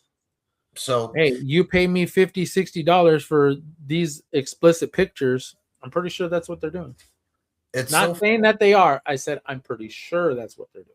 I feel you. Now here's It's not what she said, it's how she said it. yes. So Ronda Rousey also said this. So another thing that came up from the press conference was what she said about Chris Cyborg. And this was about Gina Carano fighting. She wrote, obviously a cheating, roided up bitch that totally cheated you out of your title. That was deservingly yours. So you're too nice to say it. So I'm going to say it. Fuck her. And you're the best. So that was what Ronda said about Chris Cyborg. Now, Chris Cyborg has gone out of her way to respond back to Ronda Rousey. And she said this. I had one failed test for PDEs in my 21-year career, 2011, 15 years ago. The sport was very different at that time, and I didn't even speak English then, Cyborg responded to Rousey. I had no idea the pills given to me in Brazil to help lose weight were banned for athletes in the USA. I have served my penalty. I learned a life lesson. I have been involved in Olympic-style testing for over 15 years without any other issues. I have proven I am a clean athlete. I use my own experience to mentor to younger athletes on the importance of knowing what you put into your bodies and the danger of PDEs. 21 years I have been fighting. When Ronda Rousey had her face in a pillow, I walked that same experience with dignity and humility, something you couldn't display during your UFC career and something you're already highlighting with your most valuable promotions fight with Gina Carano. One thing I absolutely know is that you will say every mean thing in the world, but you won't fight me. I pray one day you become happy in yourself. So your thoughts on what Chris Cyborg... Hold on. Let me release it. Mic drop. Thank you. So Mr. Mic Thank Drop. you for coming to my TED Talk. Yeah, you're very welcome, sir. What were your thoughts, Paul, on what she just said with this mic drop? She's not wrong. No. She's not. Nope. Not at all. And great clap back by Chris Cyborg. by Chris. You know, I admit that was beautiful, and a replay mic drop. I will say this. They tried to get that fight to happen for Many ages. times. Yep. And honestly, part of me thinks the UFC protected Ronda, and they did. Yes. Honestly, I don't think Holly Holm was. I don't think they thought Holly Holm would beat her. No. I think they wanted that Amanda Nunes fight. I think that's the fight that they really, really, truly wanted. And then finally, when they got it, Amanda just whooped her ass. Plain and simple. 48 seconds. But Round as, one, as they say, you know what? Sometimes you get scared going back into that octagon again after you've had a loss, and then you try and see everything in slow motion. Any fight, even some of the best fighters, Mike Tyson, after he lost to Buster Douglas, he had a hard time getting that mentality back. Like, damn, I just lost that shit to a nobody. A la Ronda Rousey, you lost it to a nobody, and you got your ass whooped. At least you didn't do like Mike Tyson and biting Amanda Nunes' ear off. No. Shout out to Evander Holyfield. We love Evander Holyfield up in here. We absolutely do. But you know, this is what Ronda does. She makes these fucking comments. She's not the big bad bitch she thinks she is. No. And like, she's still trying to play a character. Yep. The rowdy one. Challenge Amanda challenge Chris Cyborg. Just say, hey, let's finally do this. I honestly cannot wait, to be completely honest, gentlemen, for Gina. I will say this. Cyborg would fuck her up. I agree. And I think Carano's going to do the same thing come May 16th. Maybe Ronda will call and just say, hey, Paul, you need anybody? not that Paul, the other Paul. Oh, okay. I'm like, I'm married. I'm sorry. I don't need that. Now, we did Besides, mention. I ain't trying to fight her husband that she's married to now. No. Whew. So, Logan Paul, we did mention him, that embarrassing call. Another thing he mentioned was on Impulsive. He said the logos painted on WWE ring mats make the canvas slippery. I'm going to say it. By the end of the night, the middle of that ring gets really slippery with them logos painted in there. I'll just say it, bro. I noticed. I can't get running full speed. I got to be really careful with my feet and my placement because the logos that they now paint in the middle of the ring. And I know this was a thing because before Prime was on the ring mat, we were going back and forth with WWE about whether or not it was even possible because of the way they paint it. They wanted to actually stress test the mats and have people wrestle and see if I got oily. And they determined that the type of paint they used was okay, that it wasn't going to be slippery. But then they started using color paint as well. I don't know what they're using now, but I'm telling you, it's slippery. You know, and I think it was back in the 80s one time. And I know that even like the WCW logo that they used to put in the middle of the ring. Mm-hmm. And I remember the NWA used to have one smack dab in the middle of their ring. And I think they still do it now. I believe Billy Corgan still does the NWA logo in the middle of the ring. But it's good enough to where you don't see people slip. It's smack dab in the middle of the ring. Unlike WWE that plasters them all over the fucking ring. It looks like literally a billboard for fucking advertisements right in the middle of the damn ring. And that's horrible. I'm not going to buy a fucking truck. I'm not going to go to fucking Riyadh season. I'm not going to take those herbal supplements. I'm not going to whatever the fuck else. I'm not drinking Prime. Oh. Snap into a Slim Jim? I'm not going to snap it. I'll snap into a Slim Jim, but I don't need fucking it plastered on the ring for me to go. Or the tables. To go see it. Or a fucking table. I mean, put the advertisements around the fucking border of the ring. Hell, you got LED lights out there. Why can't you flip them every couple of minutes throughout a match or every minute? Because that's also flash advertisement to people. You don't need it in the fucking ring. Logan Paul, yes, maybe it was one of those, hey, fly-by-night ideas. Hey, we could put it in the ring. Now it looks like a fucking shit stain in the middle of the damn ring every damn week. Doesn't matter whether it's SmackDown, doesn't matter whether it's Raw, doesn't matter whether it's a fucking PLE. We see shit in the middle of the fucking ring every fucking week. And I'm not talking about Logan Paul. I'm talking about the shit that's on the painted on the damn ring. Yes, I will rant. Dan, you want to rant? Go ahead. Explain to me how they're having this fucking issue, yet New Japan, who's been doing this shit for fucking decades, 40 years, 40 plus, with logos up the ass on their ring, on their apron, on the canvas, doesn't have this issue. And that's what they said Explain about. to me. Okay, go ahead. The UFC. Yep. Doesn't have this problem. And they sweat a hell of a lot. Why not call up Dana and be like, hey, Dana, what paint do I use? Hey, Vince. Hey, Vince. But it's fucking ridiculous that, like, you can't figure this out. Look, I remember. What would you do? Go to Walmart and get, the cheapest paint you can fucking find? Is this great value ring mat paint? I remember when TNA had the Stacker 2 Energy on their friggin' thing on their logos during the time they were on Spike TV. They never had a problem with the 6-sided ring with that friggin' shit all over it. They were fine. Exactly. AAA, didn't they used to do it when they had the 6 sides? Yeah, a lot of them, yeah. I don't get it. But speaking of WWE, Logan Paul was also on a show called Monday Night Raw. So we'll get into some Monday Night Raw notes now. Monday Night Rawhausen? Rawhausen, yes. Rawhausen. So Bayley became the #1 contender for the women's IC title.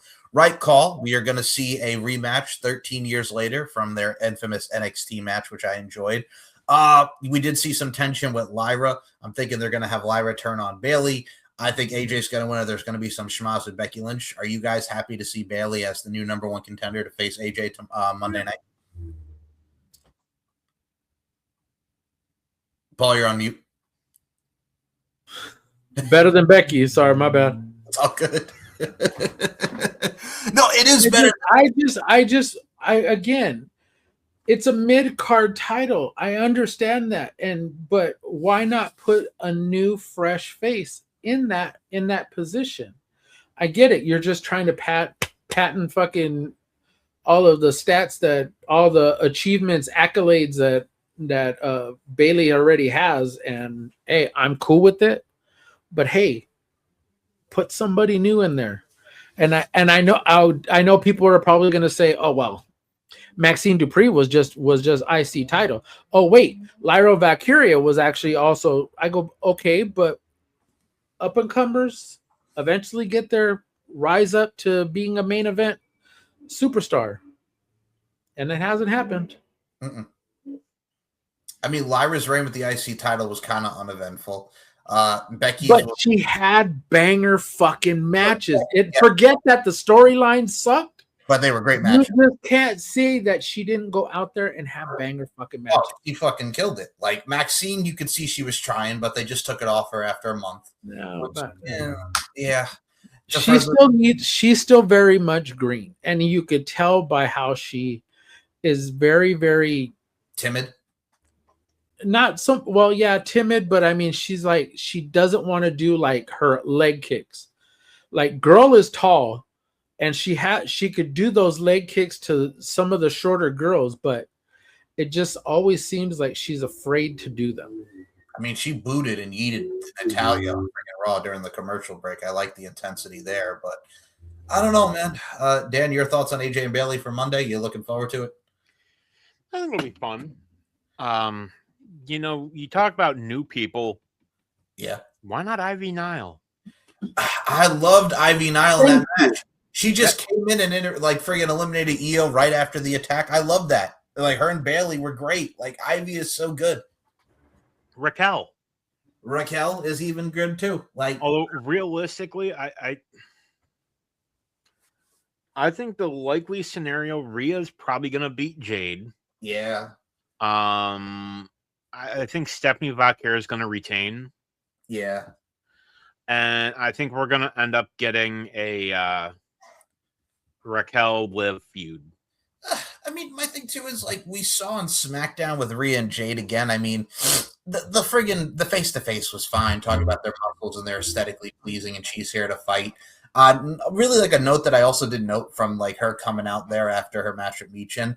Are you guys looking forward to what looks to be like Michin kind of either turning heel, or we saw B-Fab talking to Jade? Are you looking forward to being like B-Fab kind of being like her baddie, like we have at Layla Gray and Red Velvet in AEW? Like, are you looking forward to the heel turn of either Michin or B-Fab with Jade? Something? Well, you know. Yes. AEW just ripped off WWE with the Tommaso Ciampa turn. Yeah, we could do Maybe the it's time WWE's like, well, you just ripped us off. We're going to rip you off now. Now, friggin' Michin and B-Fab are going to be her baddies. God. Paul, what do you think? I honestly have no idea. Like, what are they trying to accomplish here? That's what I want to know, is what the hell are you trying to accomplish here? You're just pretty much making this a thing now? Yeah. Like, whatever. Like they tried to highlight it, like, okay, 3 months ago they took her out for this match, and like Michin wants his payback, and she said it with the kendo stick, and now it's just like, Rhea, get away from me, I'm too angry. And then you see B-Fab talking to Jade. I'm like, I swear to God, if we get a reincarnation of the baddies, I'm done. Like this is literally like we're doing AEW Jade. It makes no fucking sense. Like, that would piss me off if they do a deal where Jade retains because Michin and fucking B-Fab fucking attack. Oh, I'll be so mad. I will be so fucking mad. I mean, the face-off was fine. Like, you just spoke it into existence. I know. I'm sorry. I mean, the face-off but was fine. You want Jade to finally have a really, really great match. Why are you trying to minimize everything that she's doing? It's like you're trying to hold her back from doing something that she should already be in. She should be in this in this title picture. She should be a main eventer. And yeah, you want her to be that bitch, but she needs to go out there and have fucking good ass matches. You can't just shield her this whole time. You can't. Do you think they're kind of watering it down because of the social media little beef there? And I mean, the face-off was fine. This week was all right. But what do you think? They're kind of watering it down? Go ahead. Dan, go for it. Yeah. Yeah. You know, I'll just say it. This whole fucking Mania, Yeah. I'm right there with y'all. You got 4 weeks until the event, and it just seems like it's the worst fucking build ever.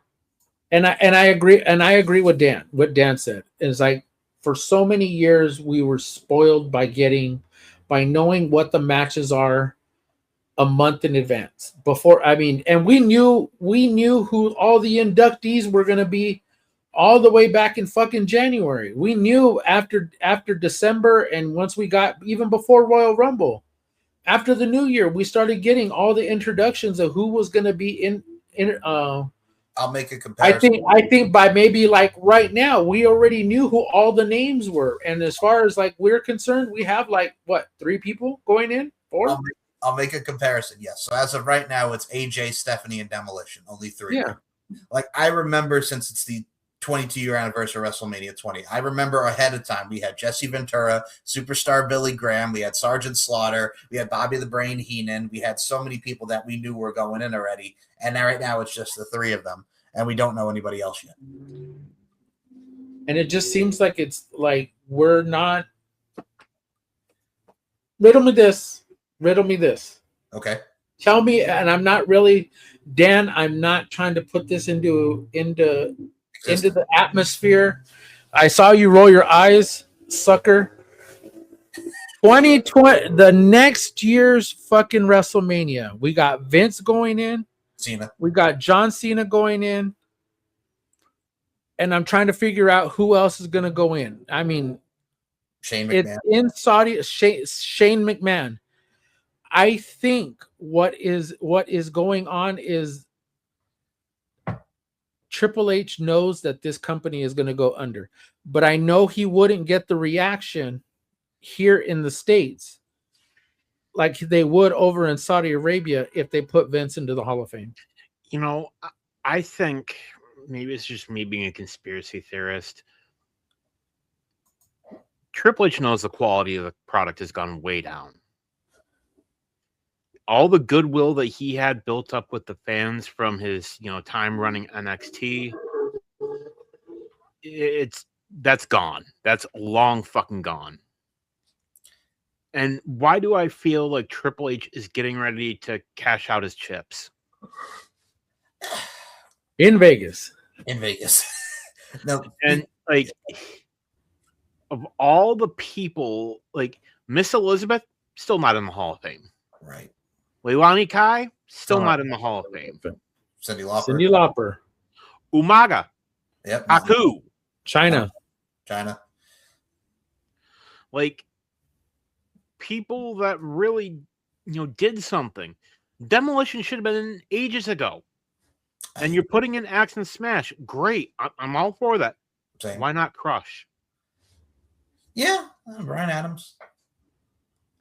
Now, speaking of something that they're doing, so the wrestler, not the singer. I Yeah, because everything I do it for you. Everything I do it for No, you. Michael, stop. That fucking song is terrible. Well, you know what I mean? It's just... So, Paul, you say that, he knows it's going under, and I wouldn't be shocked if they sell it. At the rate it's going? Yeah, probably. Especially with all the controversy that they're having with ESPN, I don't doubt it. I don't doubt it either.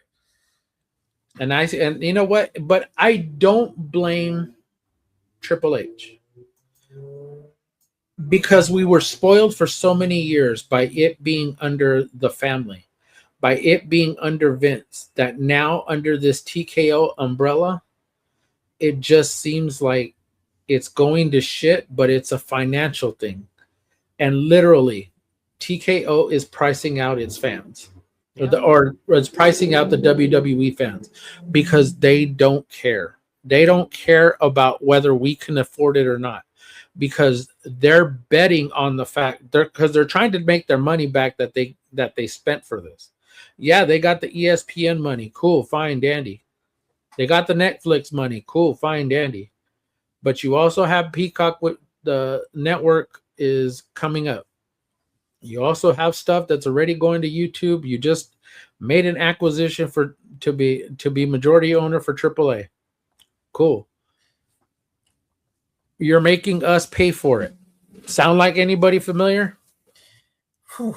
Now, I will say this because we mentioned the stuff that is familiar. Something that's familiar. It's kind of like 1 year in the making for me, guys.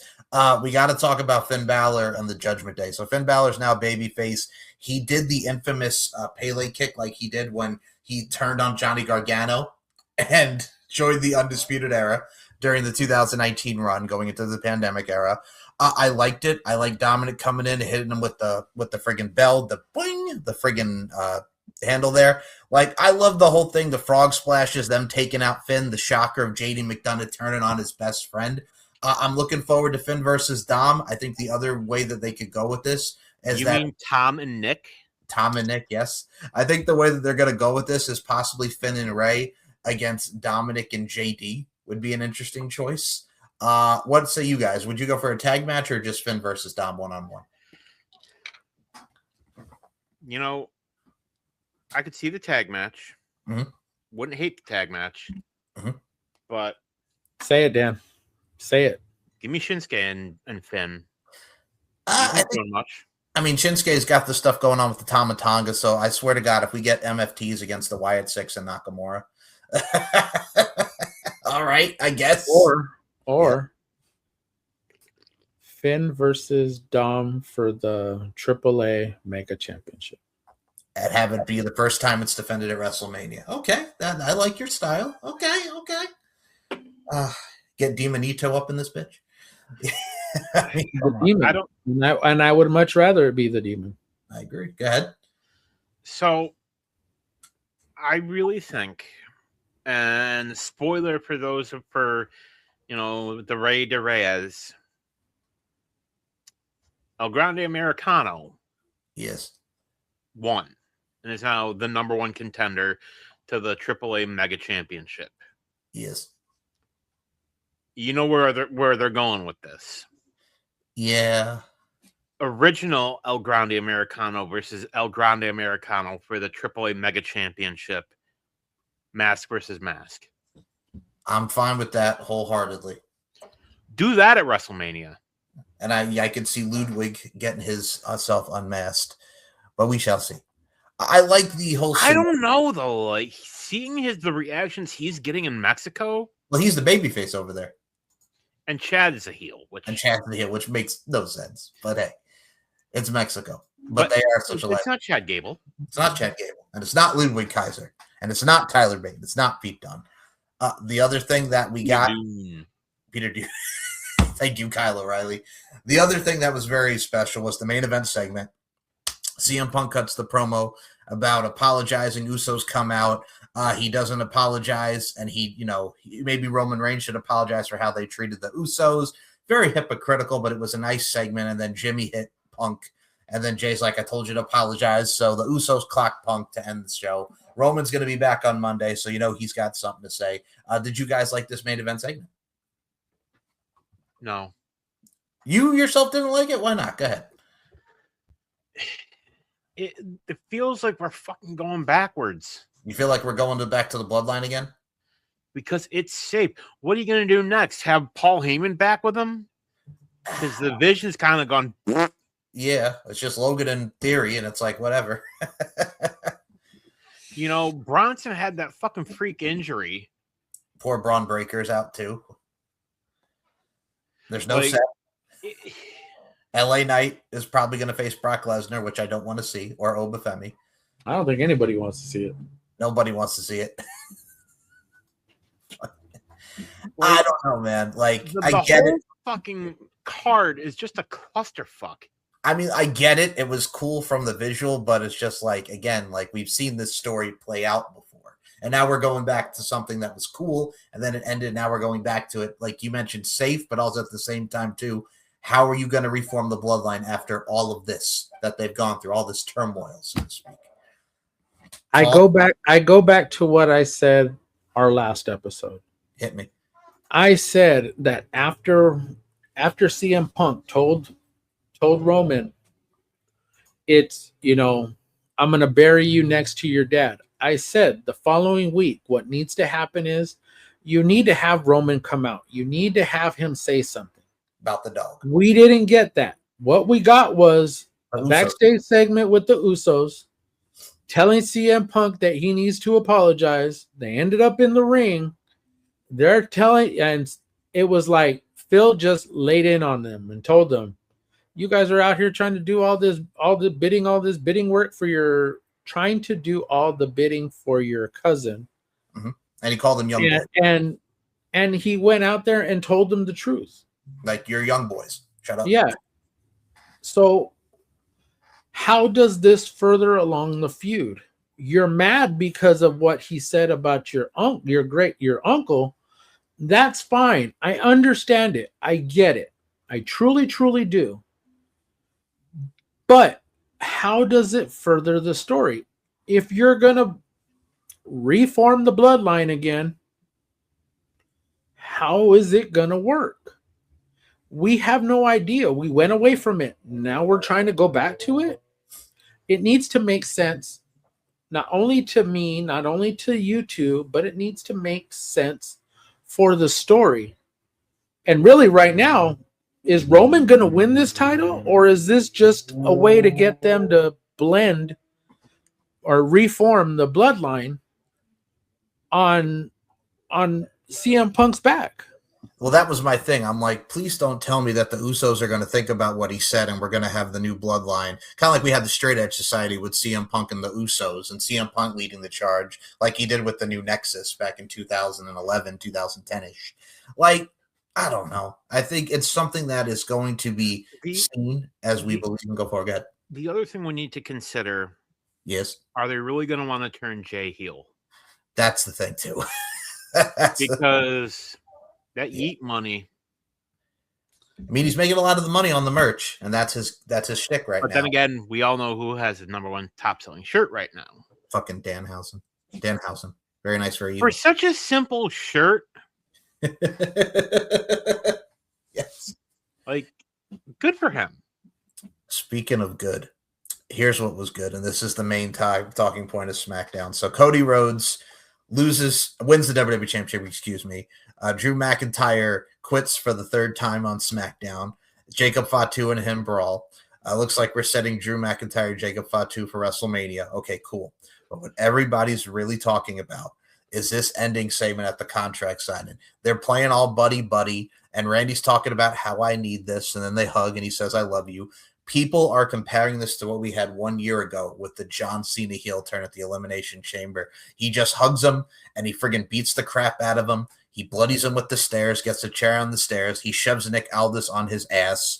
Then he friggin' puts the chair in the ring, and he holds the WWE Championship. If there's anybody to be the heel in this, it's Randy Orton.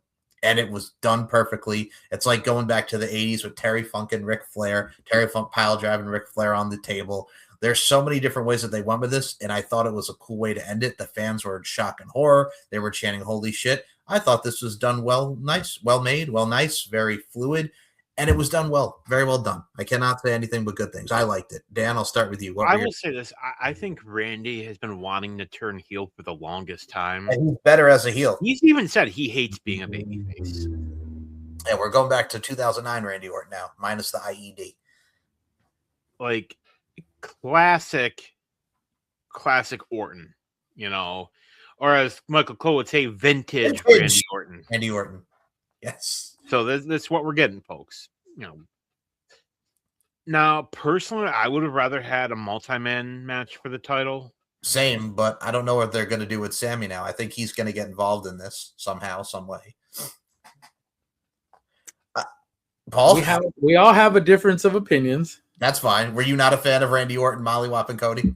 No, I was, but to the extent of that crowd, they hate fucking Cody Rhodes that much. Yep. That they fucking started cheering the shit out of Randy Orton when he was beating the shit out of him. Yeah, Phoenix was not Cody Rhodes country. They booed the hell out of Cody Rhodes. Therein lies the problem. Next week, Randy Orton is going to come out. He's going to come to the ring. He's going to explain why he did it. Yep. And you want to know what's going to happen? He's going to get cheered. WWE Triple H specifically is going to have an issue because the fans are going to be behind the wrong person. Yep. And they're the fans are going to be behind Randy Orton. Yep. Because they don't want Cody Rhodes to be their champion. They were already disgusted at the fact that he won it from Drew McIntyre.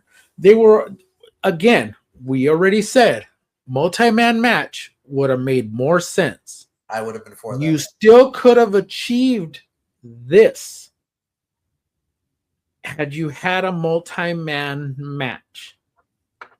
Because Randy could have came out and beat the shit out of Cody Rhodes. Randy Orton could have came out and beat the shit out of Sami Zayn.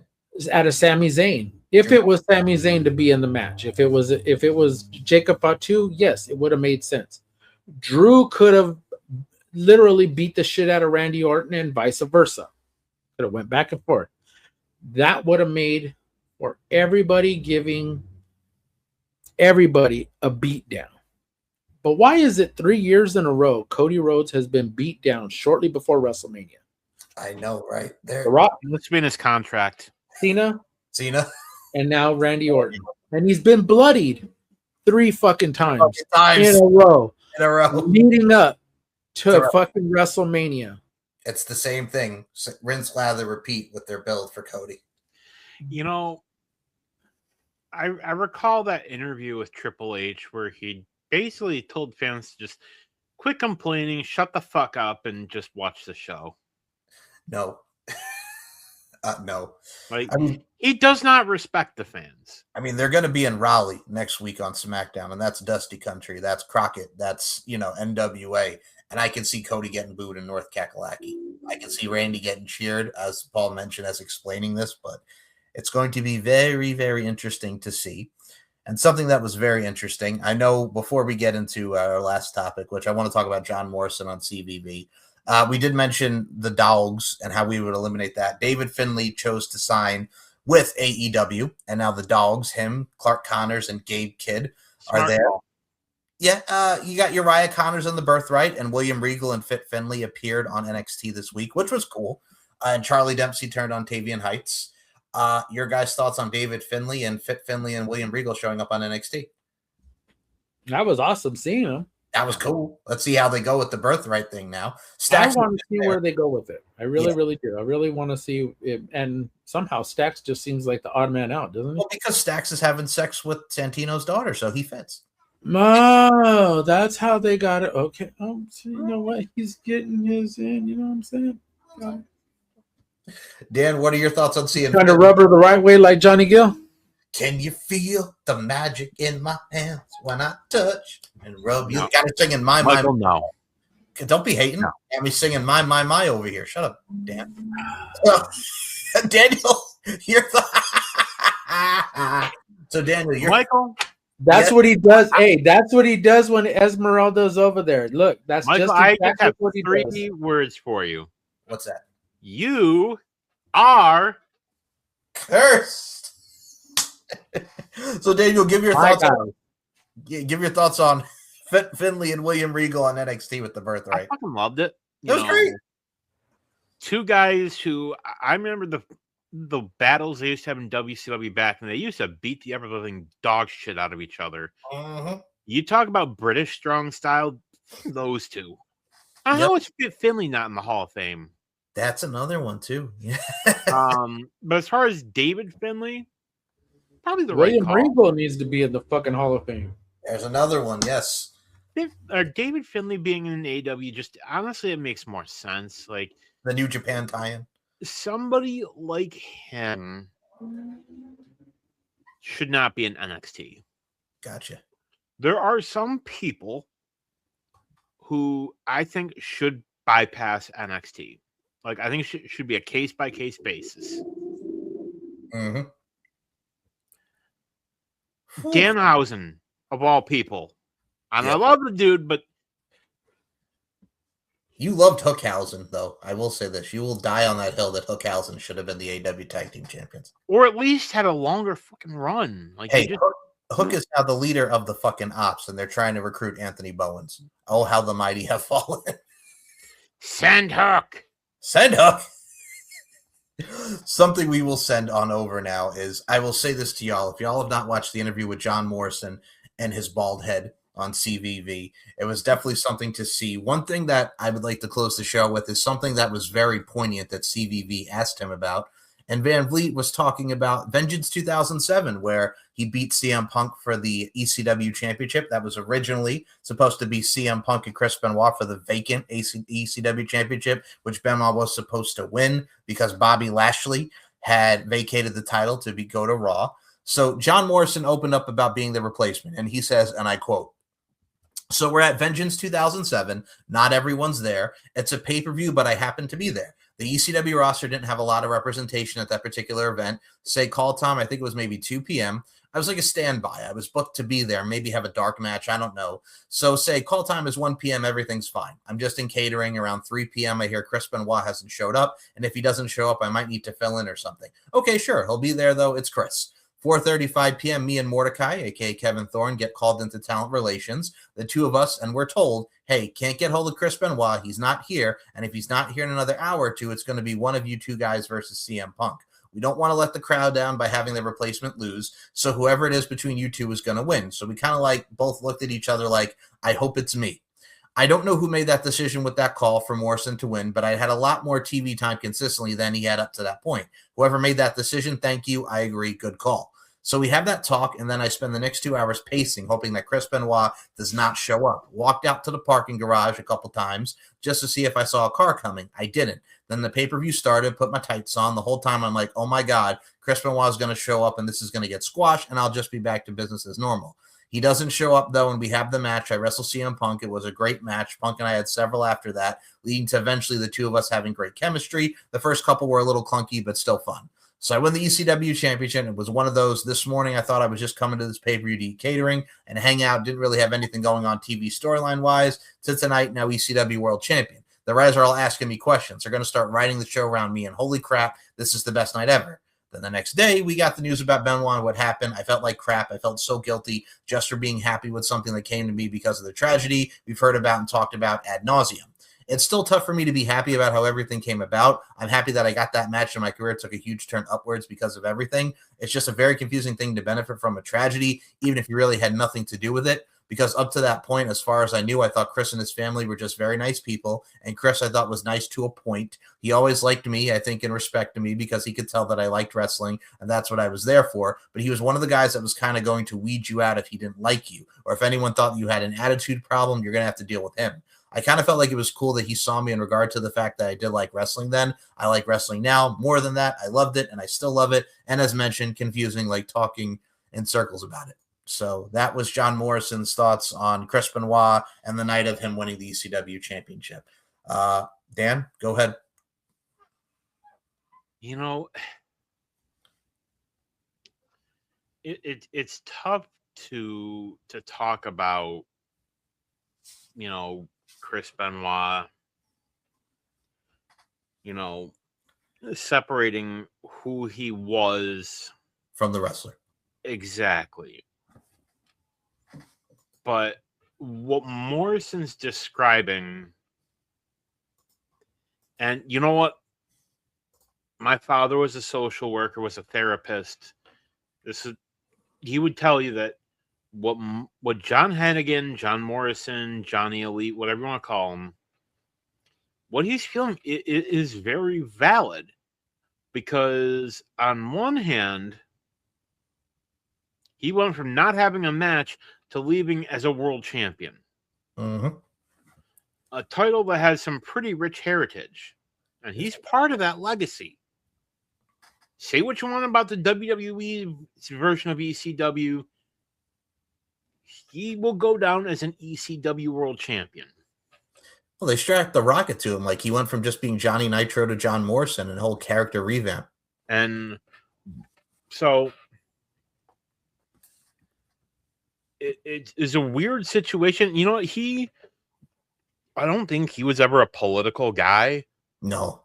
So he probably showed up as like, hey, you know, you have anything for me tonight? And they're probably like, not really. Just, you know. And then that's when they call him in and they said, hey, you know, just so you know, this is a situation, be ready. Just for the record, they did make the right call by picking him over Absolutely. Kevin. Absolutely. And, you know, his feud with Punk wasn't bad.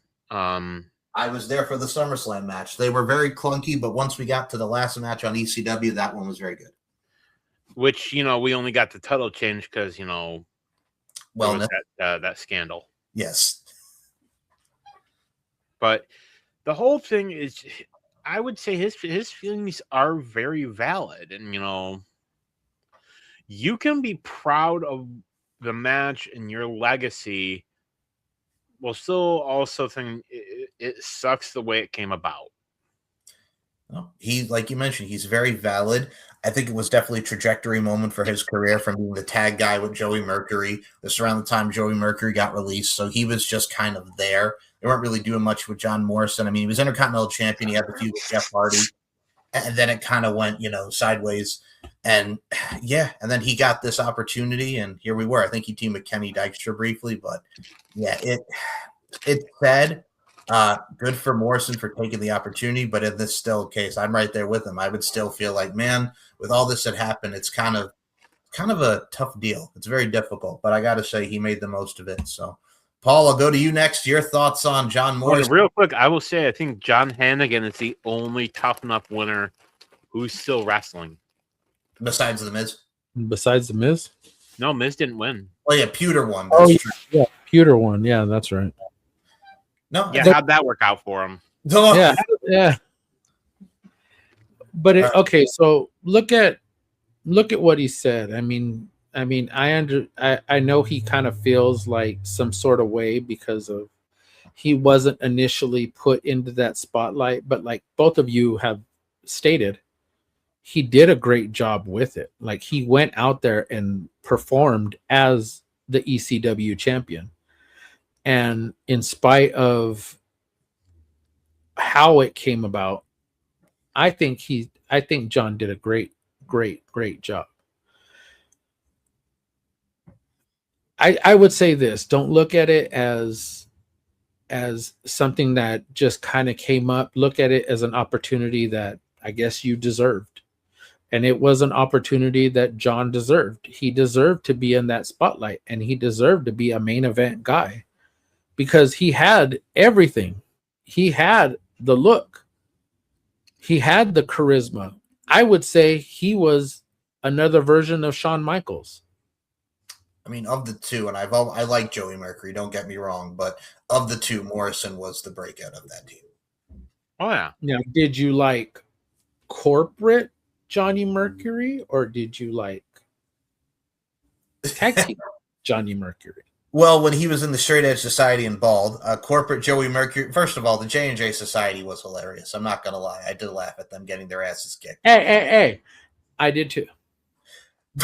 But if I had to pick, I liked him with Eminem because he played the dickhead character very well. And they had Melina, and you got the split, so that was plus. Mm-hmm.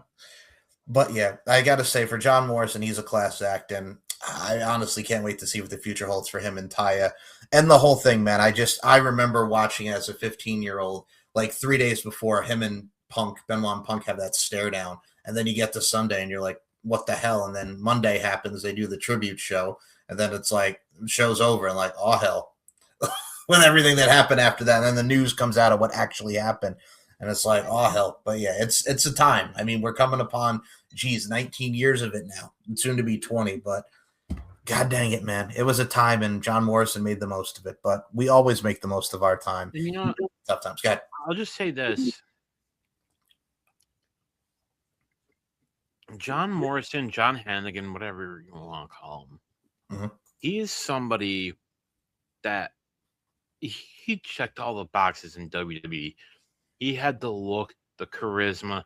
Fans loved him. You know, his Starship Pain maneuver, the corkscrew moonsault. Yep, the Moonlight Drive. You know, whatever the hell you want to call it, man. That move is fucking amazing. Oh yeah. So the dude should have been a WWE or World Heavyweight Champion. You had the opportunity in 2011 with The Miz, but they didn't do that. And even when he came back for his second run, we could have had something, but no, it went to shit right after The Miz and him were a team for a big hey, ho, ho. So with that being said, thank you all for listening. Like I said, we love what we do here in the RWT podcast. Hey, ho, ho. It's time for us to go, but we will be back this coming week to talk about the fallout from AEW Revolution. We will talk about the fallout from Monday Night Raw as we're recording this on a Saturday. For those who are tuning into Revolution tomorrow, enjoy it. Enjoy however long it's going to be. Probably it'll be going to 12 midnight our time here on the East Side. And for you, it'll be for 9 p.m., Paul. You lucky man. So with that being said, thank y'all for listening.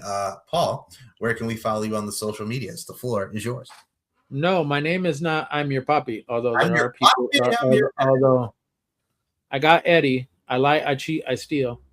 Yes, but sir. that's the reason why I did that. And I was also going to put Big Papa because, well, this is the same month that Biggie passed away here in LA. But anyways, Wait, hold on. To quote Hardball, I love it when you call me Big Papa. Throw your hands in the air if you's a true all player. right, Dan. Hey, Dan. Hey, man, how you doing, man? I'll just say it. Hey, Dan, man. You know, I will catch hell for this. Being an East Coast guy, Yes. I think Tupac was better. No, a lot of people. I agree. I think a lot of people would say that argument. As far as speed of the rhyme, yes, I would give this slight edge to Biggie. yes. But when you talk about overall package and flow and just Symbolism and story, Pac. Pac.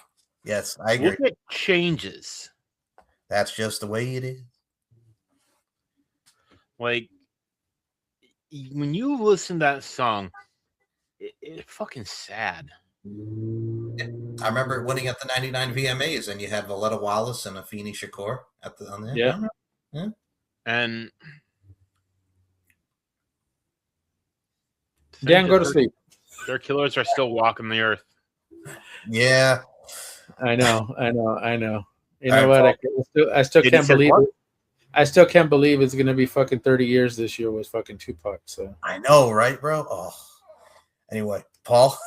anyways, the bad. Dead Man of RWT. Of course, you can find my link tree down below to all my socials down there, and of course, you can find me on my Twitter, which is the same thing. It's in my bio.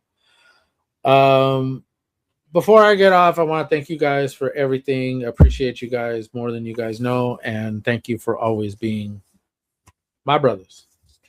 We got Dan, my brother from another mother. Where can we find you? Michael put the links below. I uploaded an episode about a week or so ago. I've got another one. Should be dropping some point tomorrow, which y'all saw the new intro. Shout out to Daz and Rob. Looks very, to quote Borat, very nice. Very nice. So I'm digging it. I don't know who these guys are. I didn't watch it until I put it in the show. Like I listened to parts of it, but the whole intro was like, yeah, this is fucking good.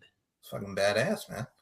All right, Robin, let's look at, man. See, now you got to do something for us, man. You're over there doing something for that knucklehead over there. See, come and show us what you got.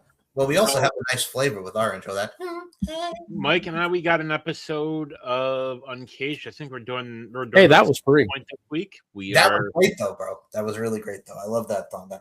We got the nice little flow. Anyway, to quote what Dan said, my apologies for the interruption. But no, yeah, we have I believe we are doing History of the Bullet Club. Yes, Robert will be on the show with us for a little too sweet action. Rob, I believe we have an episode. I believe TSK is going to be reviewing Revolution. Mm-hmm. For some reason, I thought that was tonight. I thought it was tonight too. I kept saying Saturday. I thought it was tonight too, and I'm like, oh wait, no, it's Sunday. And then I had to stop and think to myself, aren't AEW shows always on Saturdays? I had the same feeling. I had the same thought. Didn't they used to be?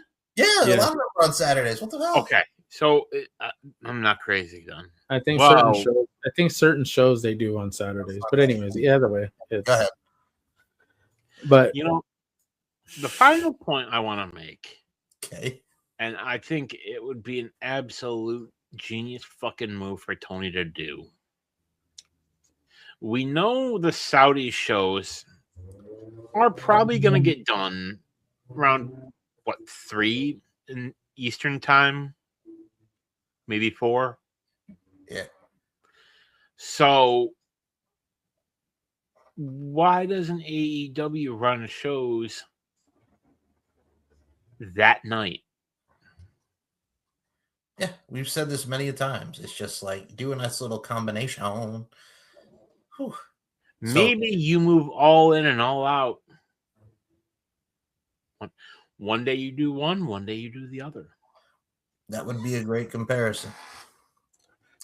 All right. Real quick. Matt Hardy and just told the crowd that he wants the Righteous and the Hardy Boys versus the White Six. Wow. When did he say this? Just a little while ago at ACW Aftershock. Okay. I'd be for that. Which it is funny because the Righteous were initially supposed to be part of the original Wyatt Six. Yeah, look at I think the initial plan, it was supposed to be Bray, Uncle Howdy, Dutch, and the other dude, and either Eric Young if he signed on, or it was going to be Rowan. Well, I got to tell you, I do hope that comes into fruition. And before I go to mine, Dan, is there any other things you want to promote? We got the Pundit, we got Kicking It with TSK. Anything else? We mentioned. You and me got our thing going, which I'm looking forward to. Yep. We have a lot of really good topics we're going to be covering this season. We got the Bash at the Beach 2000, the infamous Vince Russo thing. Bro, we got Mo Bros is coming on. And we got Bill Goldberg. Bill Goldberg with our boy Johnny Bev. With Johnny Bev. One more thing. Steph DeLander just won the ACW Women's World Championship.